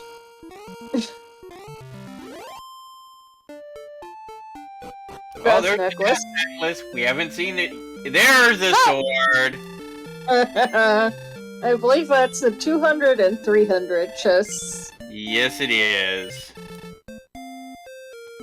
Now My God, he's gonna check this, see if he can check the spike tile. But if he gets killed.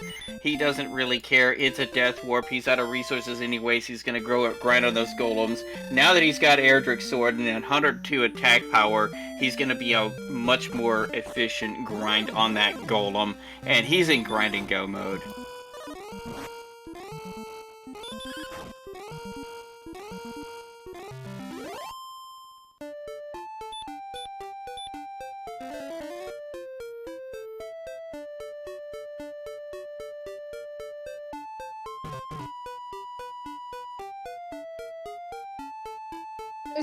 I might be young, but I'm old enough to remember 9/11.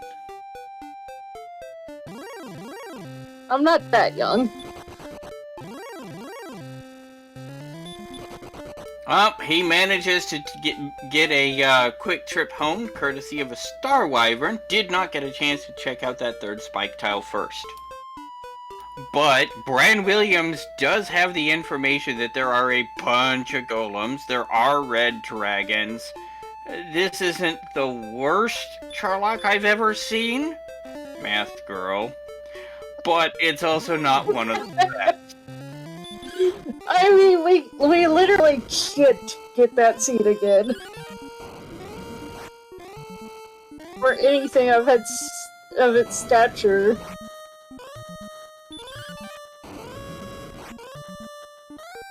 Because devs decided to nuke that. Devs decided to hit the nuke button on the Math Girl seeds. Yeah, Brian Williams is now 4,000 experience points ahead. He is in full grind and go mode, grinding against these golems. Now that he's got the big stick, he's actually doing relevant damage to them to be able to take them out in 3 or 4 hits. Right now, Brian Williams is in the driver's seat. It would have to take a couple of failed dives for Chroma to catch up at this point.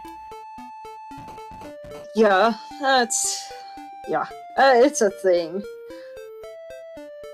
This is going to be very slow grind, though. I don't think I put enough R's in that very slow grind. I wouldn't say that. 3 or 4 hits to get the thing taken care of when you're not taking any damage in return. If you can land that stop spell, it's not a horrible grind. It's not an amazing grind, but it's not a horrible grind. And it is 250 experience points. That's like 2 wizards in a row. I mean, considering this is looking like we're at least going to like 18. 6, 4, 10, 9, and there's hurt more. Oh yeah, we were guaranteed to get hurt more. Finally. All spells are required to come by level 16. Yeah, we're not even close to the strength we're gonna need to be able to take on the Dragon Lord, even with 12 heal mores in the tank. We are, however, getting really close to Death Necklace hit point totals. Honestly, with this strength, I'd say we're probably going to at least 18, probably 19 or higher. We've seen those rubber band levels where it's just like, here, have 30 strength in one shot. I mean, fair, but not frequently? Not when you want them, especially?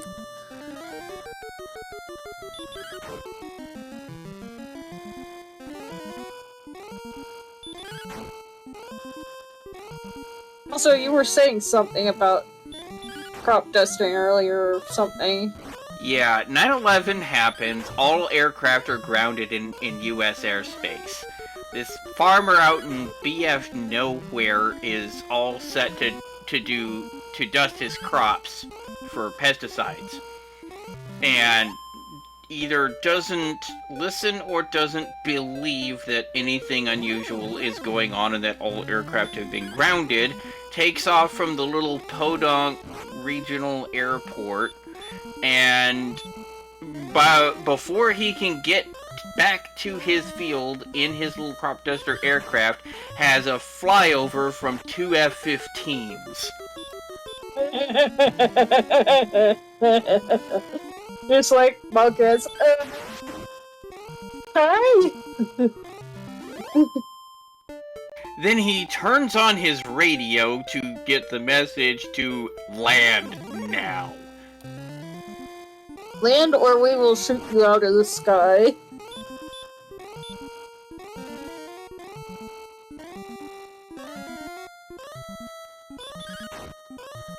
Because as I recall, they literally had authority from the president to shoot commercial aircrafts out of the sky if they had to. Yeah, once the no-fly was in place, when the no-fly order was issued, all aircraft had 1 hour to ground. After that, the entire U.S. airspace was a no-fly zone. You had military aircraft on combat air patrol with authority to go hot if an aircraft refused to comply. Yeah, so about the PG rating. Let's just stop PG talk. Let's get back to PG talk.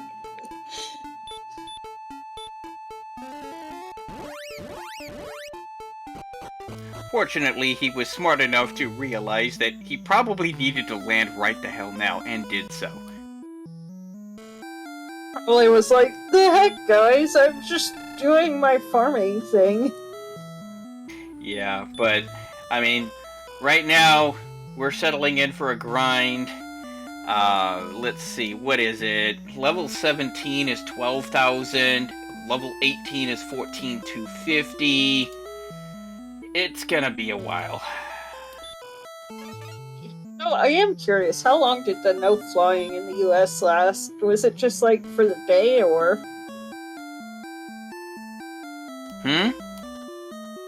The no fly mandate. Oh, 3 days. Oh, jeez. Yeah.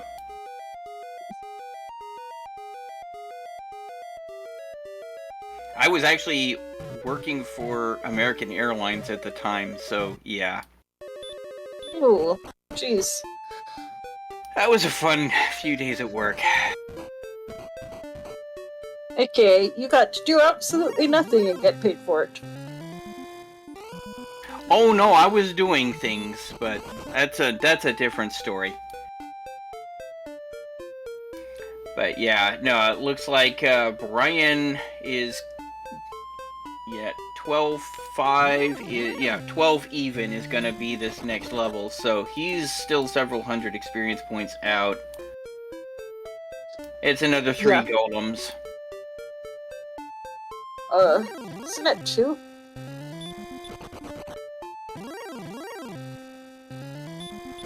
I thought you said it was 255 for... Oh, whatever.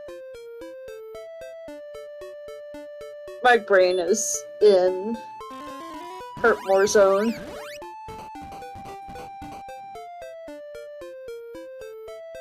Ouch. Failed stop spell. Another failed stop spell. Can we get golem stats up, please?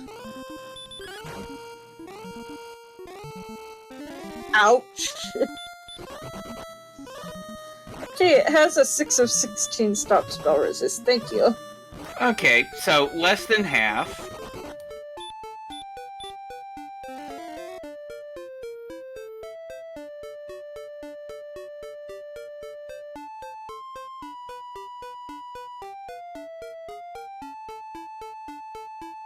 But, you know, it's just in the basement of Tantagale Castle, so iteration time is ridiculously short, even if he does get the better of you, so... meh?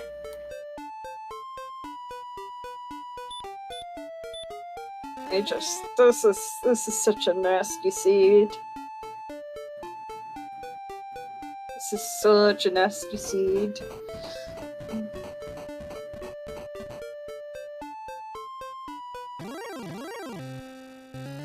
Also, it's only 10 PM for me, so but nah. And here we are rounding the 2-hour mark for those who were wondering if it was going to be a sub 2-hour seed. Yup.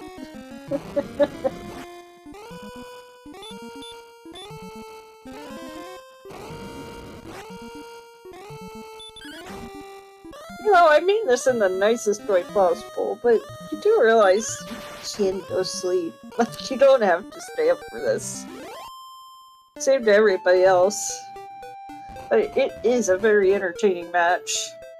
Yep, next golem will be level 17 for Brian Williams.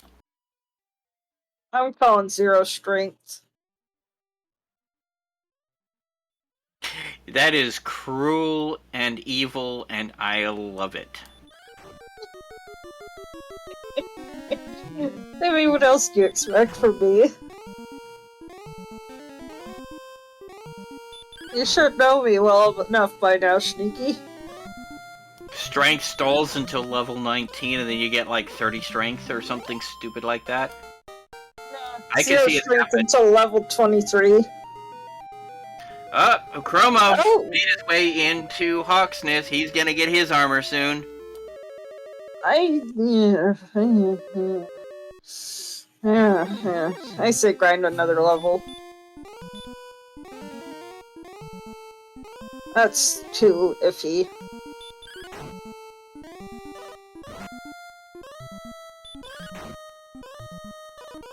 I remember that, Leslie.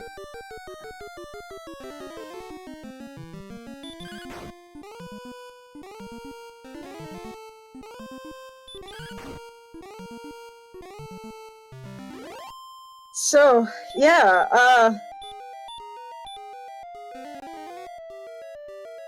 just say I saw some very interesting Z1R races, especially in the all boards, no swords tournament. Oof, that was crazy. Yeah, Z1R can get kinda nuts because there's like a potential search spot in almost every single tile. I don't think casual players of the original Zelda realize just how many of those areas had a secret somewhere on there, be it a pay for door repairs, it's a secret to everyone, just about everyone is memorized where the heart containers are, I'm pretty sure. But there's a lot. I've only played it once, so not really. Yeah.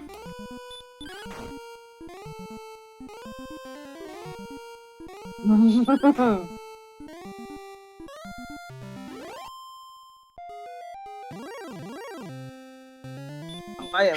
Comment in chat. Sorry, runners, if you're watching this back, but I'm not sure what there is to talk about in this race at this point.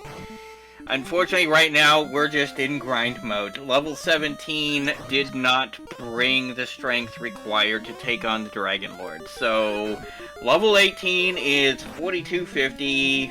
Buckle up. 14,250, I assume you mean? Yeah, 14,250.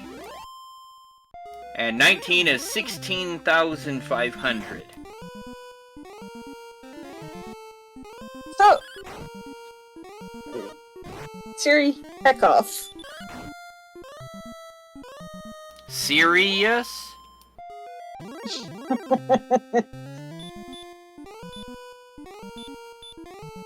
It's close, but what's how disgusting Sherlock is? I mean, he's almost got... I mean, he's effectively got Death Necklace hit points, but that doesn't really help. The problem is, he's only got 119 attack power. Even with the Death Necklace, that's 129, which is... what?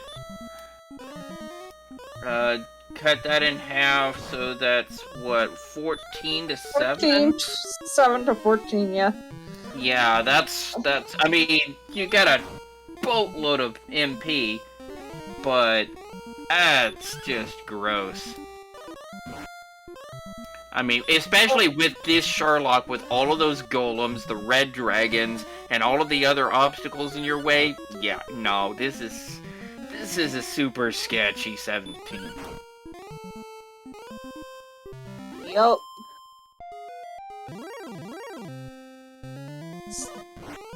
It's just not worth it with how bad the enemies are in Sherlock.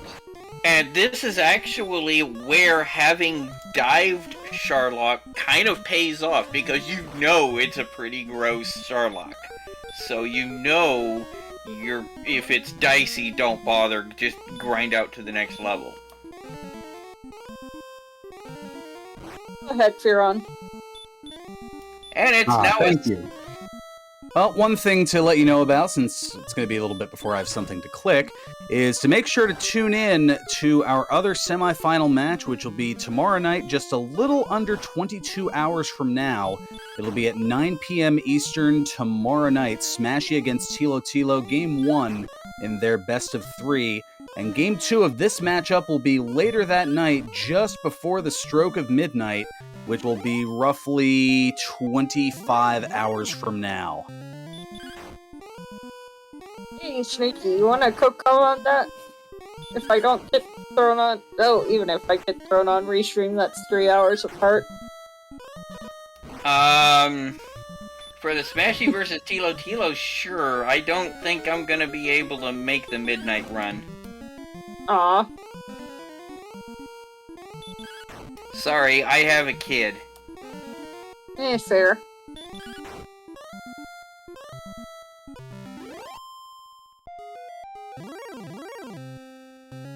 Looks like Chroma making the dive for the, Death Necklace and Sword.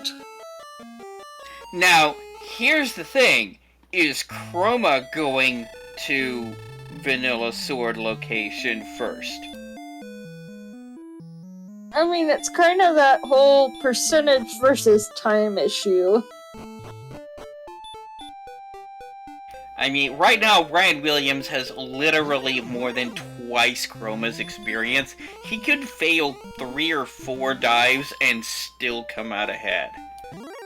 So, you know, we're kind of in dead air anyway, so, I've seen some interesting things in tournaments that I never want to see happen again. Like... True! Like, somebody accidentally deleting their save file in SMZ3 right before the Mother Brain fight.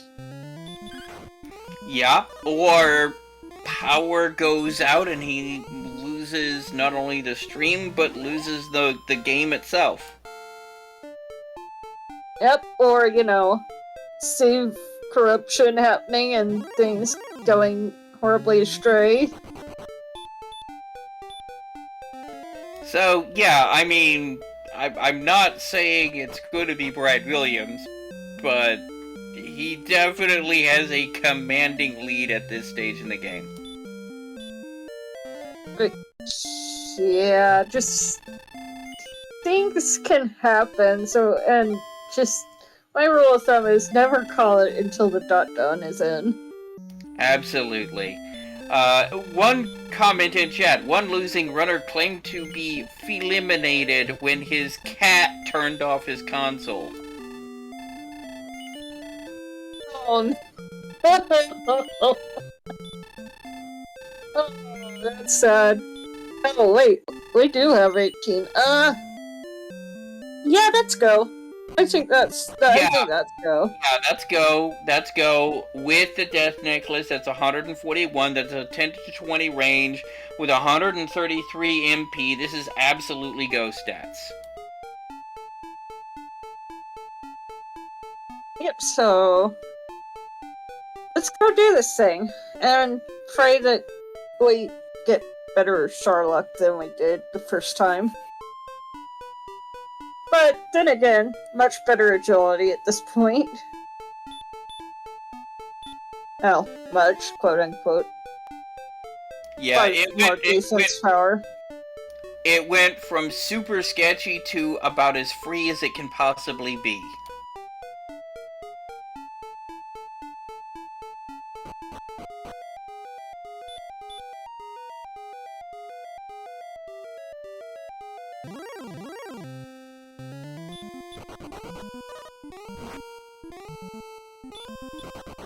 I mean, we're gonna be averaging about 15. So, and we've got 10, 11 swings on average. And we've got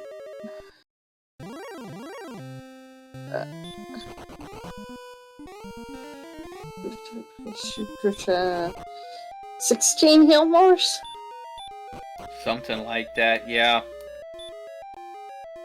Well, this seed has definitely gone back to its original Dragon Warrior grind roots.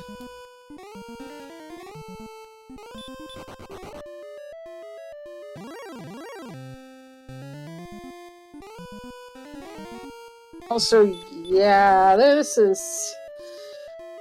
Oh, yeah. Also, with 83 defense points, is gonna be able to repel several enemies if he uses it. Yeah, but that also... Well, actually, we've got 7 extra... Yeah, we've got 7 extra MP, though, I think. If I'm mathing correctly. That's more than just the wizard, that's also the Star Wyvern and the werewolf.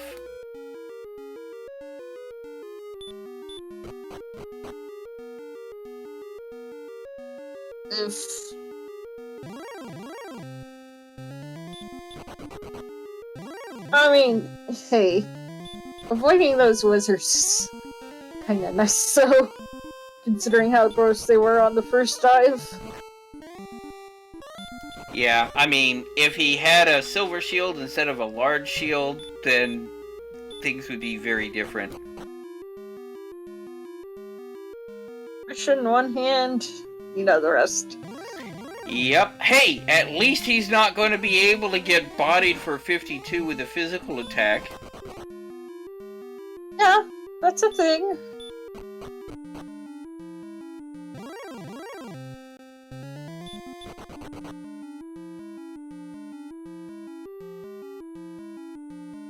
I no longer even understand what the heck chat's talking about.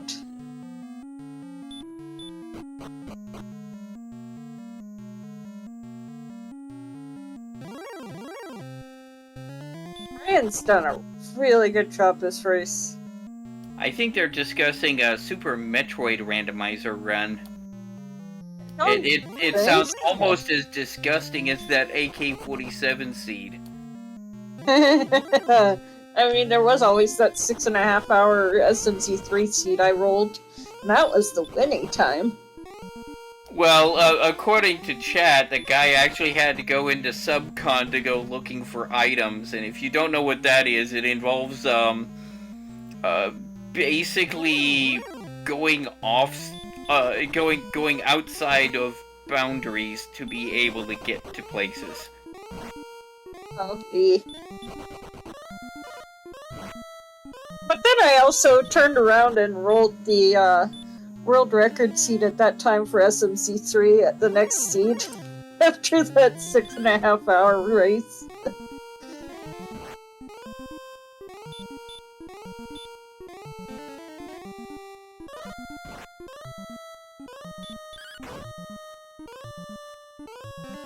Yes, Ryan did defeat Angel, I believe.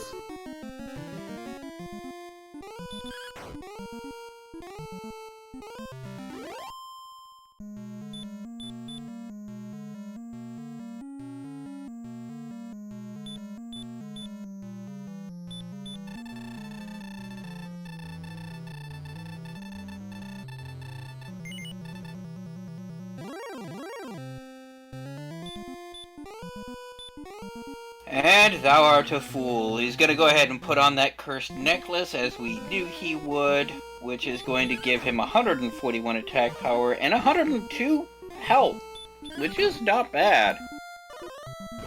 Shut. Chroma does get the knowledge that there is a golem on the spike tile, which is just gross.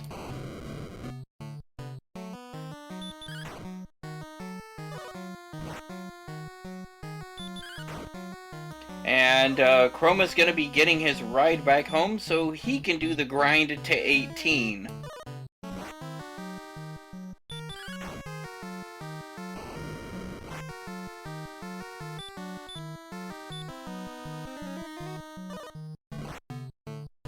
comment in chat. I love expectations so I can thoroughly disappoint everyone.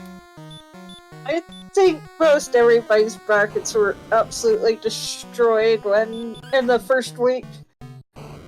Yeah, they're like half of the round 1 matches were upsets. I mean, you had Asmati Games who barely squeaked in the final seed slot with 6 seconds to spare in the run-in, taking out Zarnax. You had EMP take out Nescard. You had Namanva take out High Spirits, and you had, I mean, it was just, wow. It was a thing. It was absolutely a thing, and it was a glorious thing, and if you have not seen these matches... Oh, GG!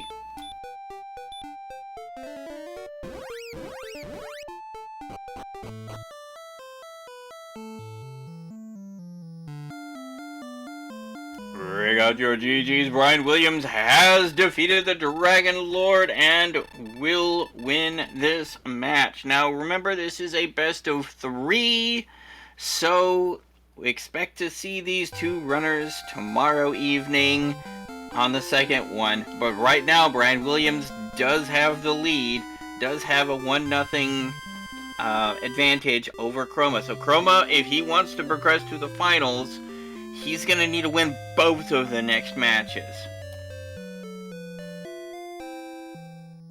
It can happen.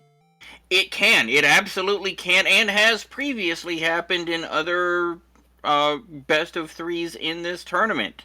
But it does put him in a position where he cannot afford to have problems in the next 2 runs. Honestly, I'm not sure he knew what to do with that slog seed, though. Where it was like, nothing was grindable, nothing was available. Hello, Brian Williams. GG. GG. Thank you. Hello. So, initial thoughts? Yeah, that was quite a grind. Nothing like the last few seeds where they've been fast. You had to really work. Swing a lot for this one. Oh, hey, I didn't roll this one. That might be part of it. By the way, at one point, you had more than doubled your opponent's experience point total. Well, I mean, I did get that metal slime pretty early, and I was worried because they were everywhere, so I wasn't sure who got them first. Yeah, but that's not what I'm talking about. When you were doing your golem grind, you had literally more than twice your opponent's experience point. You were up 7,000 experience points at one point. Yeah, I don't know if Chroma decided to go for the sword, but it was pretty bleak without it, so that really sped things up a ton. Yeah, he did finally go for the sword at 15, but I mean, he was just... You just were able to get things done in a more efficient manner. The metal slimes certainly helped you out, get you that initial foot in the door. Yeah, it was metal slimes, and then I could kind of survive long enough to get into grave and get some money, and that got me broadsword, and then things kind of sped up. I could take pretty much anything with broadsword and heal more if it wasn't really like Sherlock tier. So then I was just kind of constantly getting experience, which is probably where the lead might have built up there if Chroma was not as well equipped or something in the middle of the game. Well, Chroma is apparently diving already with the sword at level 15, so I'm guessing this is a YOLO dive to go out in style. I mean, maybe 16's the level, right? I mean, it could be a big one, so... I was hoping for it. That is true. I mean, you just had a really clean round. A really clean run. I mean, there weren't any, issues. Everything just turned up Brian Williams. Yeah, I guess it might be looked that way. It didn't really feel that way with everything I found having nothing, I was really afraid the next stone I turned over was the sword, and Chroma might have found it earlier. Then I guess when I found out it was in Charlock, I was like, well, there's no way either of us had any advantage this seed that over each other gear-wise. So, and the sword or like levels were required to get the armor under the dragons. It was a long, sloggy grind, and you had to just fight wyverns all day. Yeah, you did end up with an early gear advantage when you got the club and then the copper sword. He was still punching things with his bare hands. Oh, what about the flute? What was the opinion on the flute? Good or bad move? Good move. Sorry, the harp. Early harp. Is Velu V here for that? Yeah, you both actually did harp strats because of the stupid swamp. Oh, good. Yes, that was the play. It's silly, but it worked. Strat's a strat. So you both harped early. We liked it. Yeah, the warlocks not very attractive. The Drakeemas were just ugly. I mean, you just had murder bats all over the place. You had Drakees with DL2 breath. You had Drakeemas with heal more.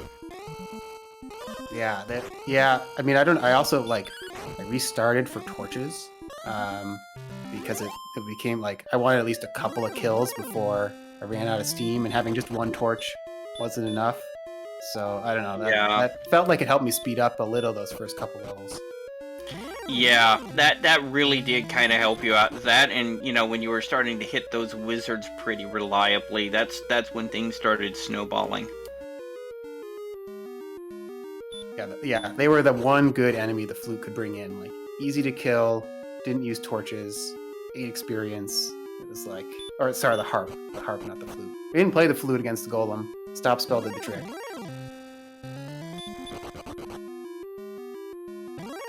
But yeah, that overworld, man, it was amazing. In what way? God. Just the fact that it was nothing? What do you think of it? I mean, don't you know my opinion of what the definition of fun is yet, Brian Williams? No, you can share. Basically the most hellacious thing possible. Are you familiar with a game by the name of Dwarf Fortress? Yeah. I've heard of it. Yeah, her definition of fun is the same as Dwarf Fortress's definition.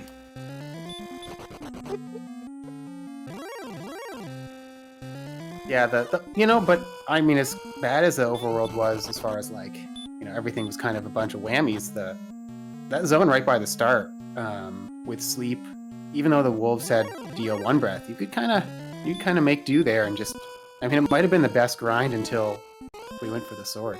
So, just sitting there feeding off that easy stuff at the beginning and forget the rest of the world. Yeah. Yeah. Also, Chroma almost to the DL2. I'm imagining he's just gonna meme it up, either say yes or triple hurt more attempt or something. Yeah, do like a Swagmore strats, or just agree to the terms and conditions or something.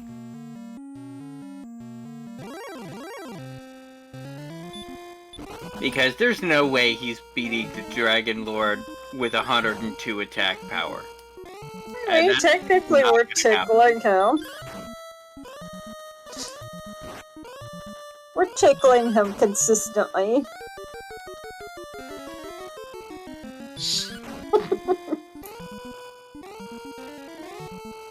There's some comments in chats about old James movies. Wait, we can't even hurt more strat. We don't have hurt more. Oh, right! He doesn't have level 16 yet. He can't do Swagmore.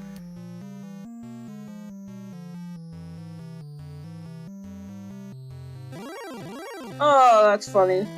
So yeah, I think we're doing the Dragon Lord's terms. He did pack a whole backpack full of fairy water, at least.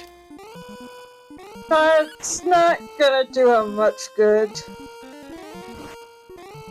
Yeah, chat was talking about old 80s movies and mentioned The Wizard, and, which was basically a 2-hour Nintendo commercial. Oh, that's true. He might be grinding 60 to get the herb ore. Yeah.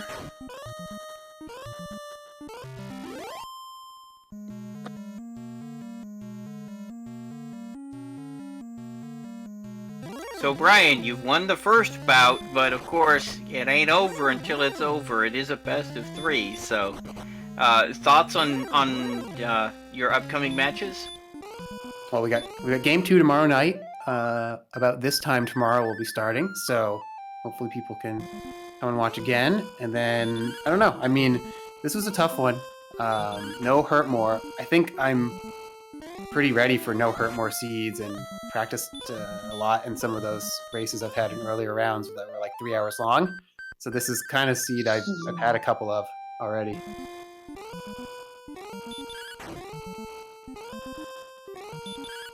Looks like he is gonna grind for 16 and maybe do yellow more strats.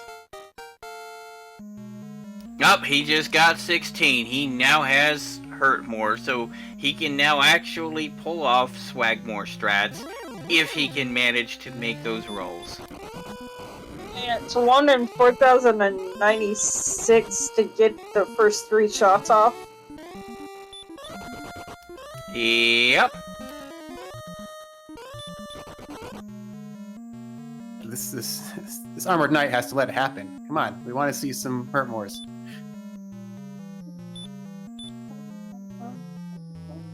Also, dang you, whoever put F is for friends who do stuff together in chat, because now you've got that stuck in my head. Oh, I used to be a Ren Fair bard. You so do not want me to start getting songs stuck in your head. Okay, we're going for yellow strats.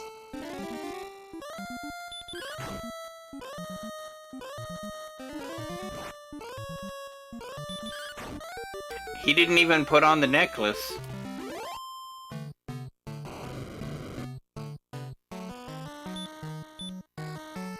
Oh no, apparently he did. He's only got 88 hit points. What are you doing? Oh, nope, did not put on the death necklace. He's got 122. I mean, he's chunking fairy water at him. Okay, I guess. But, like... I mean, he may be thinking, you know what? Brian Williams did it, maybe I can do it too, not realizing that, he had an extra 2 levels. It's theoretically possible, but...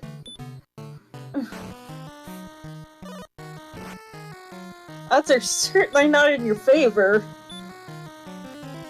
There's your Swagmore. And bodied for 49. Yup.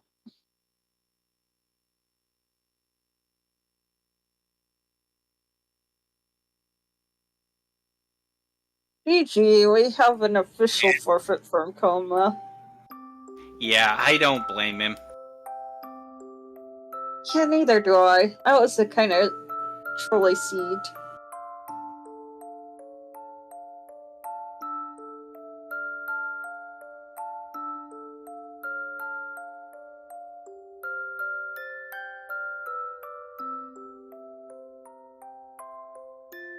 Alright, he will be joining us for an interview.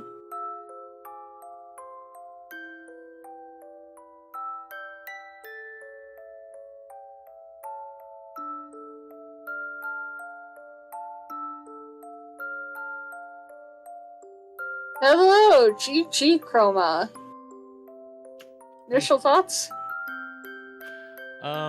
It's another one of those battle of attrition seeds, and sometimes I feel really good about those, but there were so many times I was just groaning about sunk cost, you know? Like, I'm so invested in this one way I'm going about it that I'm missing things that really could have saved me a lot of time. I really wanted to get a full plate much earlier than I did by getting it exactly the way I ended up getting it, but just kept putting it off because I thought, nah, I'll get the gold as I go, and then I'd lose a ton to a death, you know. Um, so in spite of some of those like mistakes along the way, in something that you're not going to get hurt more, you have to attack everything with like low attack power the whole way.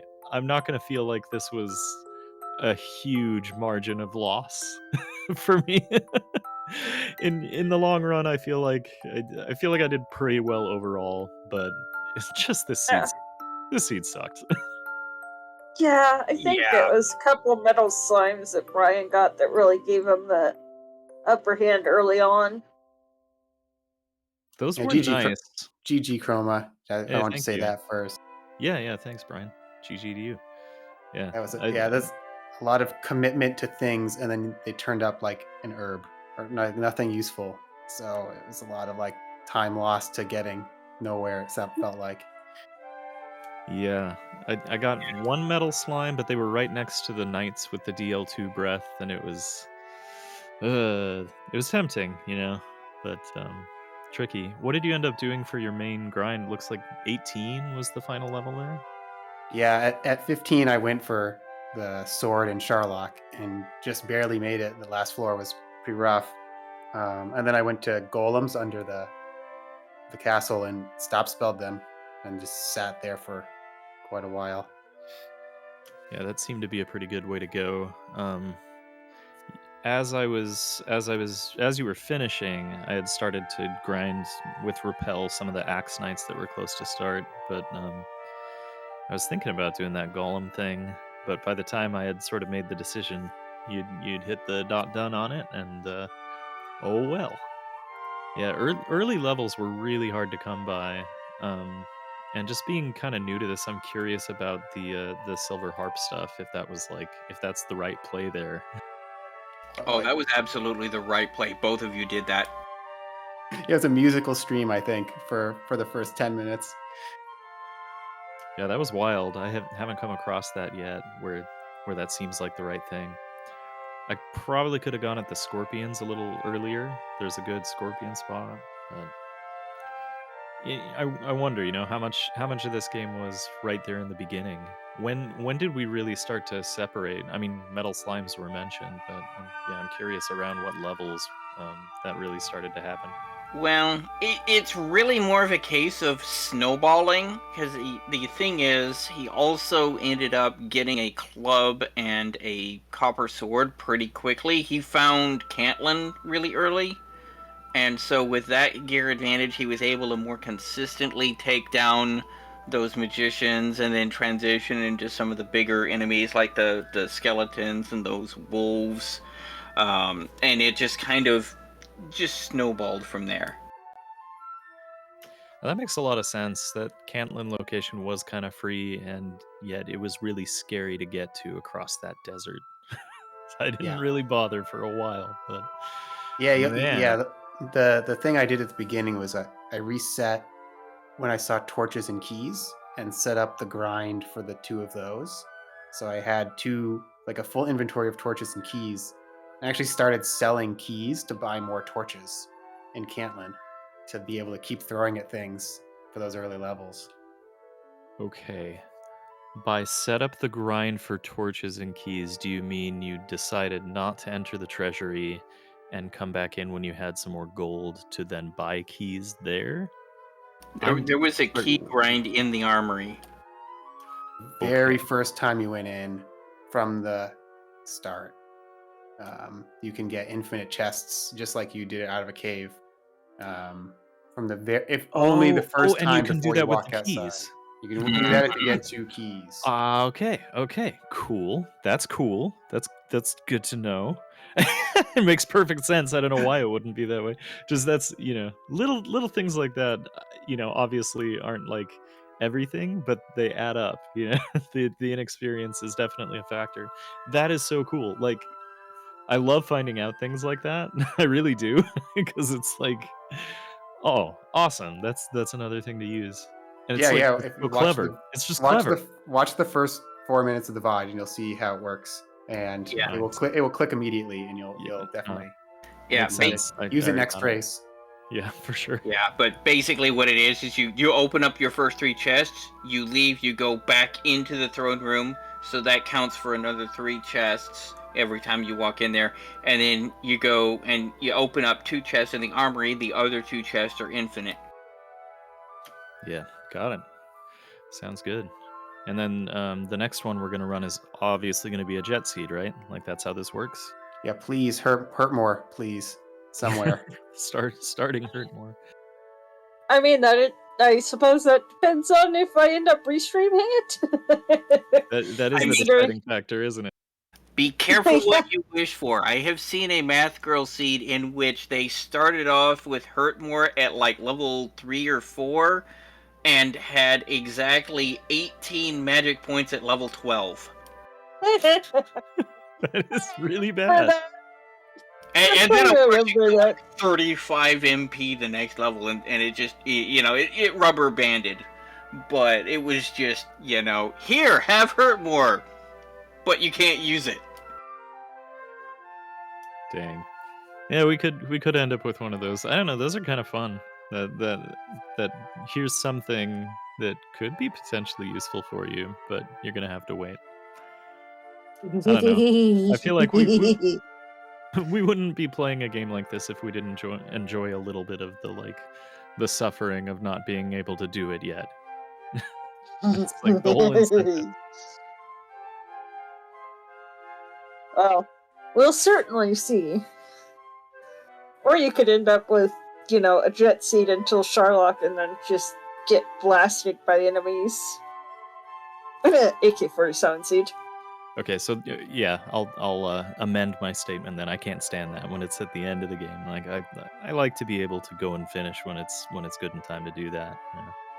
I feel like I got pretty lucky with a lot of the red dragons there at the end. I think I may have missed a run only once or twice, and considering the number I ran into, I'm sort of shocked that it was that easy getting through. But obviously, I wasn't in any position to actually be facing Dragon Lord. I wanted to have one desperate dive before calling it quits. There, wasn't about to grind out the whole thing. So- I mean, you go out with a bang. So, actually, Brian, and really Chroma too, did either of you have... Actually, I think Chroma did do this. Did you have any thoughts of diving on 14 for the sword, Brian? Like, there was a bit of a debate on whether it was a good idea or not. I really just didn't want. I wanted Hurtmore. I wanted 15 to have Hurtmore, and then I would be able to do something else. Like, yeah, I found green dragons, not axe knights, and I was like, I can get green dragons, and then 15 didn't have it. I was like, oh, fine, I'll go get the sword.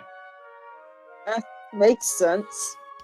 Fine, I'll go get the sword. I mean, at that point, you knew it'd be at 16, though. Yeah, and he also knew at what point he was going to get 16. I do think the sword dive was the correct play, though, because it made those golems so much easier to take down. It definitely did. It was a tough call though, just because there's not a lot of resources to work with. There was just enough enemies that were casting a ton of magic. Like soft spell really came in handy, and then the AK-47s constantly spamming stop spell was kind of nice too. Yeah. Was kind of a nasty Sharlock dive, though, even at 15. Like, oof. I think that Brian's first dive, he got down to the bottom and got the sword with 0 MP left. Yeah, Yeah, it started with fighting, and then I was like, uh-oh, wait a second. It's not going to last that long. Start running.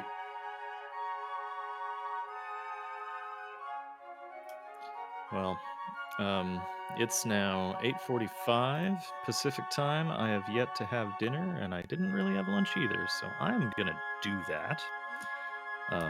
All right. In that case, we're gonna go ahead and kick this over to Rye Guy, who has promised to keep his stream PG if we go over. But any final thoughts before we close this out? On my end, just I feel like this is somewhat of an expected outcome. I'm hoping to at least make the next game more competitive. If everything goes well, maybe we get a game 3. If everything goes as it probably should, Brian will be headed to the finals tomorrow night. But tomorrow night we're gonna have that match, and I'll be ready. You've been putting up a really solid tournament run so far. Like, don't count yourself out yet. Yeah. Yeah, and with that ready, I'm intimidated. So yeah, let's get some dinner, and we'll meet up in 24 hours to do this again. Sounds good. Deal! Alright, in that case, this is Sneaky the Lost. With me in the commentator's booth has been Math Girl. For Ron Burgundy has been the one flipping switches and levers behind the curtains for the tracking. Kemi and Renakai on restreams. We're going to be kicking it over to Rye Guy, and we will see you there. Good night, everybody.